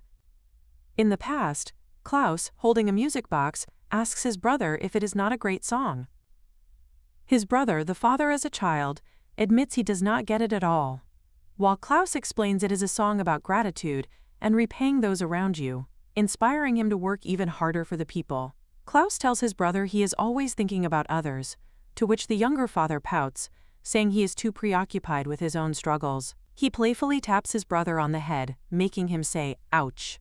Klaus laughs, teasing, "No treats for grumpy kids." The younger father looks away, seemingly annoyed but also deep in thought. Back in the present, the father tells Yuri that the song gives him strength. Yuri is overjoyed and declares he will listen to this song every day before practice from now on. Yuri pumps his fists in determination, happily stating he will do his best. But he suddenly notices his mother's pale complexion. He points out her complexion, looking concerned and asking what is wrong. His mother tries to dismiss it, saying it is nothing, she just stayed up a little late last night, but in her mind, she confesses that she has not been able to sleep properly ever since she almost lost Yuri, feeling anxious when she closes her eyes. His father reassures Yuri, telling him not to worry, Yuri. The father then turns to the chef and requests a drink after the meal. Yuri looks utterly confused, wondering. Yes, the father suggests warm milk or chamomile tea, giving Yuri an idea, and Yuri excitedly exclaims, "Leave it to me," announcing it will be served in mother's bedroom. Later the night in the palace, the grandfather was sitting in dark. He remarks about a straggler, and how it could be suppressed by that, as a blurred image of Klaus is seen in the background. His voice asking if they should go meet them. Another person, seemingly a subordinate, says he will make preparations, telling the shadowy figure to take it easy, who simply replies, "Yeah." The grandfather, with piercing red eyes, expresses an eagerness to meet his grandchild. Later, the mother sits on her bed and the father on a chair, both looking cozy in the bedroom. Yuri pours warm drinks from 2 elegant teapots into a cup for his mother. Yuri happily presents a cup, saying, "Thank you for waiting. Here is your good-night hot milk." Yuri smiles as his mother takes the cup, saying thank you, and he tells her to please enjoy it while it is warm. His mother tastes the milk, surprised, commenting it is sweet and delicious. Yuri adorably reveals the secret ingredient is plenty of honey, and that they added a whiff of their shop's special magic to help her sleep well. His mother praises him, saying it is as expected from the chef and she feels like she could fall asleep at any moment, making Yuri sparkle with joy. Yuri climbs onto the bed beside his mother, preparing for their bedtime routine. He lies down, pulling the covers, and his mother smiles warmly at him. His mother pats his head as he sleeps, and he sighs contentedly. Yuri looks peaceful, fast asleep, with his mother watching over him. The father watches his sleeping son and wife, observing his son with a thoughtful look. The father thinks his son must have been tired, having just finished practice. The father gently caresses Yuri's head as he sleeps, a tender moment. His mother thanks the father for inviting Yuri as well tonight, noting it is rare for them to eat meals together, except for formal events. She adds that Yuri also seemed to enjoy himself. He looks at her, then asks if she did not feel bored today.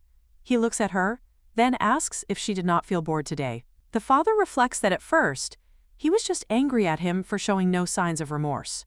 But thinking back, he sees her and their joyful son in his memories. The father then begins to speak, pausing thoughtfully. He asks if she would allow him to join her and Yuri's time together from time to time. His wife looks surprised. The father gently embraces the sleeping Yuri, holding him close. He holds Yuri, telling her to think about it. The father then looks away, thinking he has stayed too long, and wishes her sweet dreams. The scene shifts to 2 maids working, one by a window and another carrying laundry. The mother relaxes in a rose petal bath, while a maid washes her hair. One maid excitedly asks, "Your Majesty, did you not like the dress today?" She continues, expressing she truly wanted to see them both in matching dresses, and that it was an honor for them to have prepared it. The maids appear delighted and honored. The mother smiles, asking if they do not seem to mind. The 3 maids look at her with innocent, wide eyes. The mother, surprised, asks if all 3 of them are from the Count Alexandra family. She then states she comes from a baron's family, implying a difference in status. Her expression becomes sad, thinking, far from being honored. The maids, with genuine smiles, tell Your Majesty they are there because they want to serve her. They add, it is their greatest happiness for being able to be of help to her. They also feel indebted to His Majesty for giving them a place to belong. The mother looks thoughtful, realizing if His Majesty is trying to change, then she should also. The father sits alone on a bench outside, looking up at the starry night sky. He considers whether she would allow him to join her and Yuri's time together from time to time, but believes he will likely be refused. He contemplates his situation, concluding that perhaps being refused is for the best. He looks at a ring on his hand, thinking that they must not spend any more time together. He feels guilty about dragging her, who should have nothing to do with the imperial family, into its politics, and laments that he has never even considered his role as a father before now. He resolves that Death must not wish for Death to be anywhere near her or Yuri. He explains that is why he limited it to just one day, so he would not want more. He thinks it is almost laughable that his resolve is so fragile. He walks away at night, hearing a faint cry, Kya. He glances back, a determined and troubled look in his eyes. Yuri's father looks at his wife and seems mesmerized by her. In a grand, purple-hued room, Yuri's mother with long, silvery hair stands alone, looking lost in thought. She recalls a memory of a magnificent, sparkling necklace, and thinks about the day she sold the pendant His Majesty gave her. Looking down at her bare hand, she remembers that's when she also stopped wearing her wedding ring.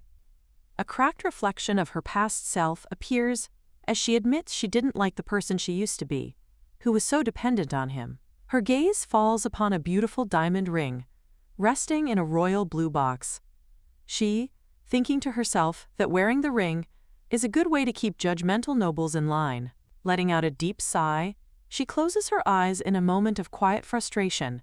She stands, wondering why she is being so stubborn and feeling like she might have made a mistake. Deciding she needs to change, she meets the man outside and softly pleads him to please say something. With renewed hope, she looks up at him, now wearing the beautiful ring on her finger. He looks down at her hand and asks why she's wearing the ring, to which she explains she felt she had to respond to him somehow. He looks genuinely surprised, saying that he thought she sold it. She asks him gently, asking if he would have preferred that she had sold it. Visibly relieved, he stammers that he wouldn't have, and she gives a small, knowing smile. He looks at her, his cheeks slightly flushed, clearly flustered by the moment. She clasps her hands nervously as they stand before a large wooden door. He breaks the silence, stating, "So here we are," as they arrive at her room. She hesitates for a second before reaching out to open the door to her chambers. He kindly tells her to let his maid know whenever she has some free time. Turning back with a radiant smile, she suggests they should have dinner again with Yuri. The father pauses, looking thoughtful and a little caught off guard by her invitation. Blushing deeply, he shyly asks if he could sometimes be included in her time with Yuri. Later that night, she is seen sleeping peacefully in her elegant bed.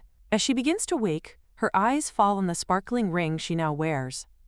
Suddenly, the scene shifts to a dream of a desolate grand hall where a lone figure stands. A man in a fine white coat stares grimly at a body on the floor, his expression unreadable. The man, who appears to be her husband from the past, looks on with a grave expression. A young, white-haired boy with haunting red eyes appears, asking the man if he is happy now. The mysterious boy gives a chilling smile and says that it is okay. The man in the white coat looks utterly shocked by the boy's words. Raising a sword, the boy coldly tells the man to say hello to his grandfather for him. In a shocking move, the boy presses the sharp edge of the sword. The man's face is a mask of disbelief and horror. As the boy collapses, a gloved hand reaches out, too late to stop him. The man cradles the fallen boy, whispering painfully how selfish he was. Suddenly, Yuri's voice cries out for his mother. Yuri's mother gasps and jolts awake in her bed, her hair flying around her. She pants heavily, her face pale with fright from the terrible nightmare. Her young son Yuri sits by her bed, asking with concern if she had a nightmare. The little Yuri with white hair and worried red eyes looks just like the boy from her dream. She takes his small hand in hers, reassuring him softly that she is okay. Trying to calm herself, she thinks it was just a dream after falling asleep last night. She clutches her hands tightly, a wave of doubt washing over her, as she wonders if it was really just a dream. She then apologizes to her son for startling him. Her eyes widen as she looks at Yuri, truly seeing him for the first time since waking up. She asks him with gentle surprise why he is in her room. Yuri explains with adorable earnestness that he rushed back to see her since he went to bed early last night. With a huge, bright smile, he promises that he will be there for her when she is anxious. She looks at her sweet son, his reflection shining in her loving eyes. She pulls him into a warm hug, thinking she needs some honey milk, and he offers to always make it for her. Tears well in her eyes as she remembers the dream. Yuri sweetly suggests they take a nap together or go outside for a change of scenery. She smiles and gently pats his head, thanking him for being so thoughtful. She promises to take a nap with him next time, explaining she has a few things to do today. A maid arrives to lead Yuri away, and the mother watches them go with a determined look. She resolves to herself that she must eliminate her worries so that Yuri can live a happy life. She brings the glass to her lips, her mind still reeling from the nightmare. With a gasp, she drops the glass, realizing it was all too vivid to be just a dream. As the glass shatters on the floor, her first thought is that she must apologize to the maids. She hugs herself tightly, trying to calm her racing heart by focusing on the fact that Yuri was just with her, safe and sound. It dawns on her that the grandfather mentioned in the dream must be the previous emperor. She knows what she has to do and realizes His Majesty is the only one who would know the truth. With tears in her eyes but a firm resolve, she vows to protect Yuri's future and decides she has a question she must ask His Majesty. Determined to protect her son, Yuri's mother heads to see His Majesty and asks an aide if he is there. She enters the grand room and, with a serious expression, tells His Majesty that she has a question for him. Papers fly into the air as her sudden entrance startles someone inside. A red-haired knight, kneeling amidst the scattered documents, wishes the Empress a flustered good morning. Looking surprised, she asks what is going on, and he explains he was just sorting papers for an imperial conference. She apologizes sweetly for bothering them at such a busy time and hopes she did not frighten them. His Majesty gently takes her arm and asks what is wrong, but she quickly dismisses his concern. Looking at the knight on the floor, she tells His Majesty that she came to ask him something important. With his arms crossed, he confirms she has something to ask, and she firmly replies yes. She reveals that her question is about his father, causing his expression to shift subtly. She smiles awkwardly, thinking that it's probably not the best time for awkward questions, especially since he doesn't seem to like his father. She politely tries to leave, but he looks at her with a surprised expression, questioning her departure. He firmly tells her that she is joining them for the conference. Turning to lead the way, he explains that it's a meeting with nobles from all over the empire, who will tell her what she wants to hear. She follows him, looking a little uncertain about what is to come. In the throne room, a long line of nobles bows deeply, greeting His Majesty the Emperor. The Emperor stands tall and powerful before the council, with his aide and Yuri's mother standing behind him. The Emperor is intense and serious expression as he surveys the room. The nobles whisper among themselves, wondering why the Empress is present and what the Emperor is planning. The Emperor and Empress are seated on their thrones, looking down upon the assembled nobles. 3 nobles exchange nervous glances, clearly wondering why they have been summoned. One noble, looking very uncomfortable, attempts to excuse himself from the meeting. The Emperor's eye flashes with a threatening red glint as he thinks how the noble has forgotten his manners, silencing the room instantly. An older nobleman steps forward to properly greet the Empress as the Moon of Elvaria, and the others quickly follow his lead. All the nobles are now bowing respectfully towards the Emperor and Empress. The Empress, with regal grace, gestures for the nobles to take their seats. This is the Imperial Council, where a lord begins his report concerning Duke Straggler. The Emperor listens with a pensive expression, his chin resting on his hand as he reads the report. The seated nobles shift in their chairs, looking restless and anxious. A couple of nobles quietly mutter that things would be much easier if Sir Robert were still here. A hand is shown quickly flipping through a stack of documents. The Emperor extends his hand dismissively, stating firmly that he has given them enough money and the discussion is over. The nobles are shocked by his refusal and desperately plead for him to reconsider. Yuri's mother recalls hearing that Sir Robert, the Emperor's father, and Yuri's grandfather, was known for greatly favoring the nobility. She silently accuses the nobles of only trying to fill their own pockets, and they recoil as if they heard her thoughts. The red-haired helper peeks out from behind the emperor, his eyes wide with shock at the unfolding drama. The empress remembers a time she visited Count Raymond's estate. It shows her somber expression as she recalls what she saw there. She remembers the stark contrast between the struggling, impoverished people and the count's family, who lived in luxury. She stares down the nobles with a cold, piercing look, demanding to know what their excuse is. A nobleman nervously fidgets with the lavish rings on his fingers, unable to meet her gaze. The emperor gives a slight, satisfied smile, remarking that that is all he has to say on the matter. He then announces that it is time to review the financial proposals. With a menacing look, he warns everyone that they know what will happen if any fraud is discovered. As the emperor and empress leave the council, a defeated nobleman watches them go. The empress sighs in relief, glad that they made it through the tense meeting. As they walk down the corridor, a group of nobles respectfully approaches the empress. The nobles bow graciously, telling her that her performance in the council was brilliant. She gives them a warm, genuine smile and thanks them for their kind words. One older nobleman confesses he's had a hard time with the corrupt aristocrats and is ashamed to be a part of the same group. The empress listens intently, her hand with the sparkling ring resting gently in her lap. The nobleman expresses his profound relief, saying that with the two of them together, Ilvaria is finally in safe hands. He continues, saying that as members of the royal family, there is something they would like to ask. The nobles gather around excitedly, asking if they would honor their estates with a visit, perhaps even with a second child in the future. In the background, a group of maids swoons, feeling a sense of déjà vu at the familiar request. The emperor places a protective arm around the empress, stating that they have another appointment together. He firmly tells the disappointed nobles that they had better get going. Looking flustered by the sudden rescue, the empress stammers her agreement. With his hand resting possessively on her shoulder, the king leads her away. They walk together down a long, elegant corridor, leaving the nobles behind. She tells him that his excuse was pushy, but he bluntly replies that it was a no thank you. She gives him a sidelong glance, a faint blush appearing on her cheeks. He looks away, sweating a little, clearly embarrassed by his own abruptness. The emperor then changes the subject, asking if she learned anything new about his father, and she confirms that she did. She reflects on how Sir Robert's politics were based entirely on the aristocracy, more so than she ever imagined. A flashback illustrates how the nobility grew incredibly wealthy under the rule of his ancestors. The consequence of this was that the common people were left to starve, pushing the country toward great change. As they walk up a flight of stairs, she realizes she needs more in-depth information to understand her dream. She thinks to herself that she must find anything that could help shed light on the nightmare. He looks down, quietly admitting that he never wanted things to turn out the way they did.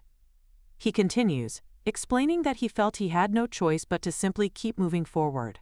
He stops and turns to her, confessing that the result of his actions was leaving both her and Yuri behind. He pauses, his expression filled with unspoken regret. Looking her directly in the eyes, he says it is time for them to talk about his father. The emperor announces they have arrived, leading the empress into a grand hall lined with royal portraits. She walks through the magnificent gallery, remarking aloud how she had heard of this room, but that seeing it in person is absolutely breathtaking. The emperor pauses and looks up at the portraits of his ancestors with a solemn and distant expression. They stop before a very large, ornate portrait of a stern-looking man, who she realizes is the emperor's father, Lord Robert. Tears well up in the empress's eyes as she gazes at the portrait, lost in thought and silent sorrow. The emperor connects the dots for her, explaining that when Yuri in her dream mentioned his grandfather, it had to be about Lord Robert.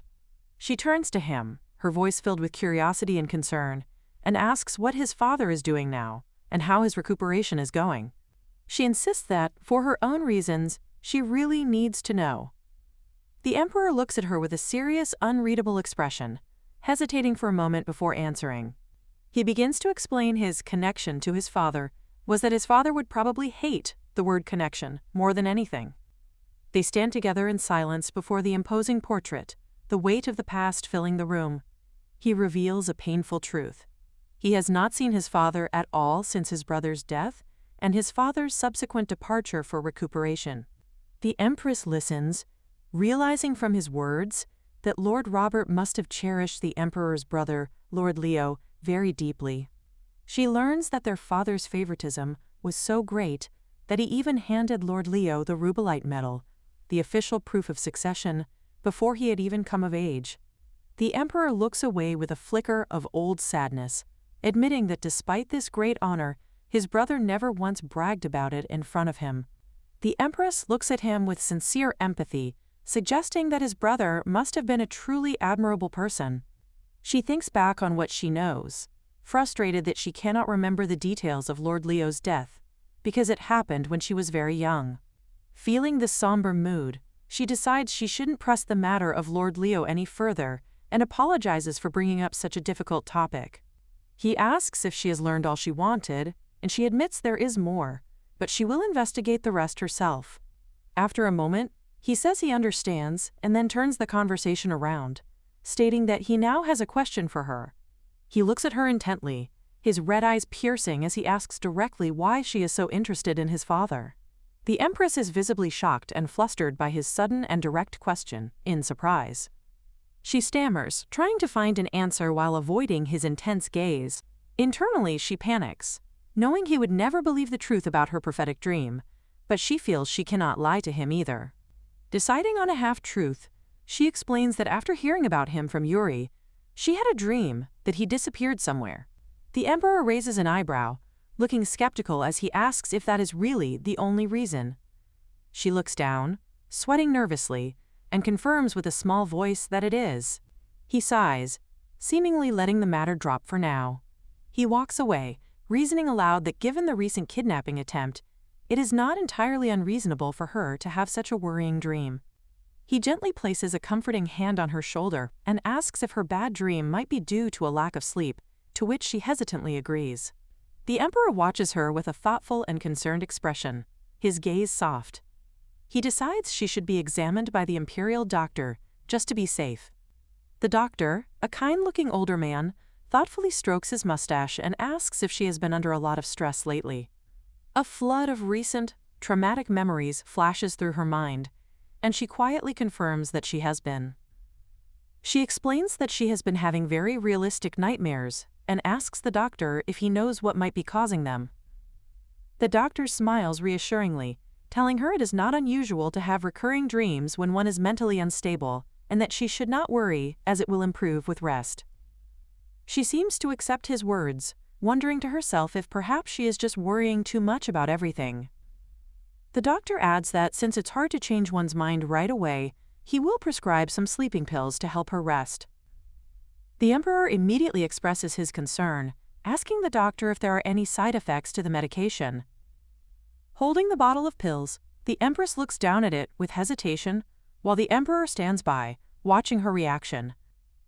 With a polite bow, the doctor excuses himself, leaving the Emperor and Empress alone in the quiet room. A heavy silence falls between them, as she continues to stare at the pills in her hand. The Emperor breaks the silence, questioning her hesitation. He asks directly if she is planning not to drink it, and she quickly denies it with a flustered expression. A glass is being filled with sparkling water by the Emperor. He holds the glass out to her with a firm look, insisting that she drink it. She looks up at him, her expression a mixture of surprise. He tells her he knows one thing for sure about her. She would not hesitate to sacrifice herself for Yuri's sake. He sits down across from her with his hands clasped, his expression serious as he waits for her to take the medicine. She finally explains her fear, admitting she is worried about the side effects. If she is sleeping too deeply, she won't be able to protect Yuri. A dark, intimidating aura surrounds the Emperor, as she realizes from his expression that he will not be taking no for an answer. A dark, intimidating aura surrounds the Emperor, as she realizes from his expression that he will not be taking no for an answer. Having taken the medicine, she drifts into a deep and peaceful sleep, her long hair spread across the pillow. The Emperor sits by her bedside, watching over her with a gentle gaze as she sleeps. He looks at her sleeping form, his expression softening with a hint of affection and care. He reaches out and gently adjusts her blankets to make sure she is comfortable. After a while, he stands up from the bed, though he doesn't leave the room. But he picks up a book with a magical-looking cover and settles into a chair near her bed. He stays there, reading quietly by her side as she sleeps soundly through the night. The next morning, as he stands by her door, he admits to himself that he ended up staying with her until the sun came up. A trio of maids with colorful bows in their hair waits expectantly outside the Empress's chamber. The Emperor then prepared to leave her room. He opens the door just a crack and quietly instructs the waiting maids not to wake the Empress, as she is still sleeping. The maids watch in silence as the Emperor walks away down the long, sunlit palace corridor. As soon as he is gone, the maids begin to gossip with excited, blushing faces, exclaiming that the Emperor was in the Empress's room. They squeal and clutch their hands in delight, jumping to the very romantic conclusion that the royal couple must have spent the night together. The handsome portrait of the Emperor was imagined, his shirt unbuttoned, looking thoughtful as he ran a hand through his hair.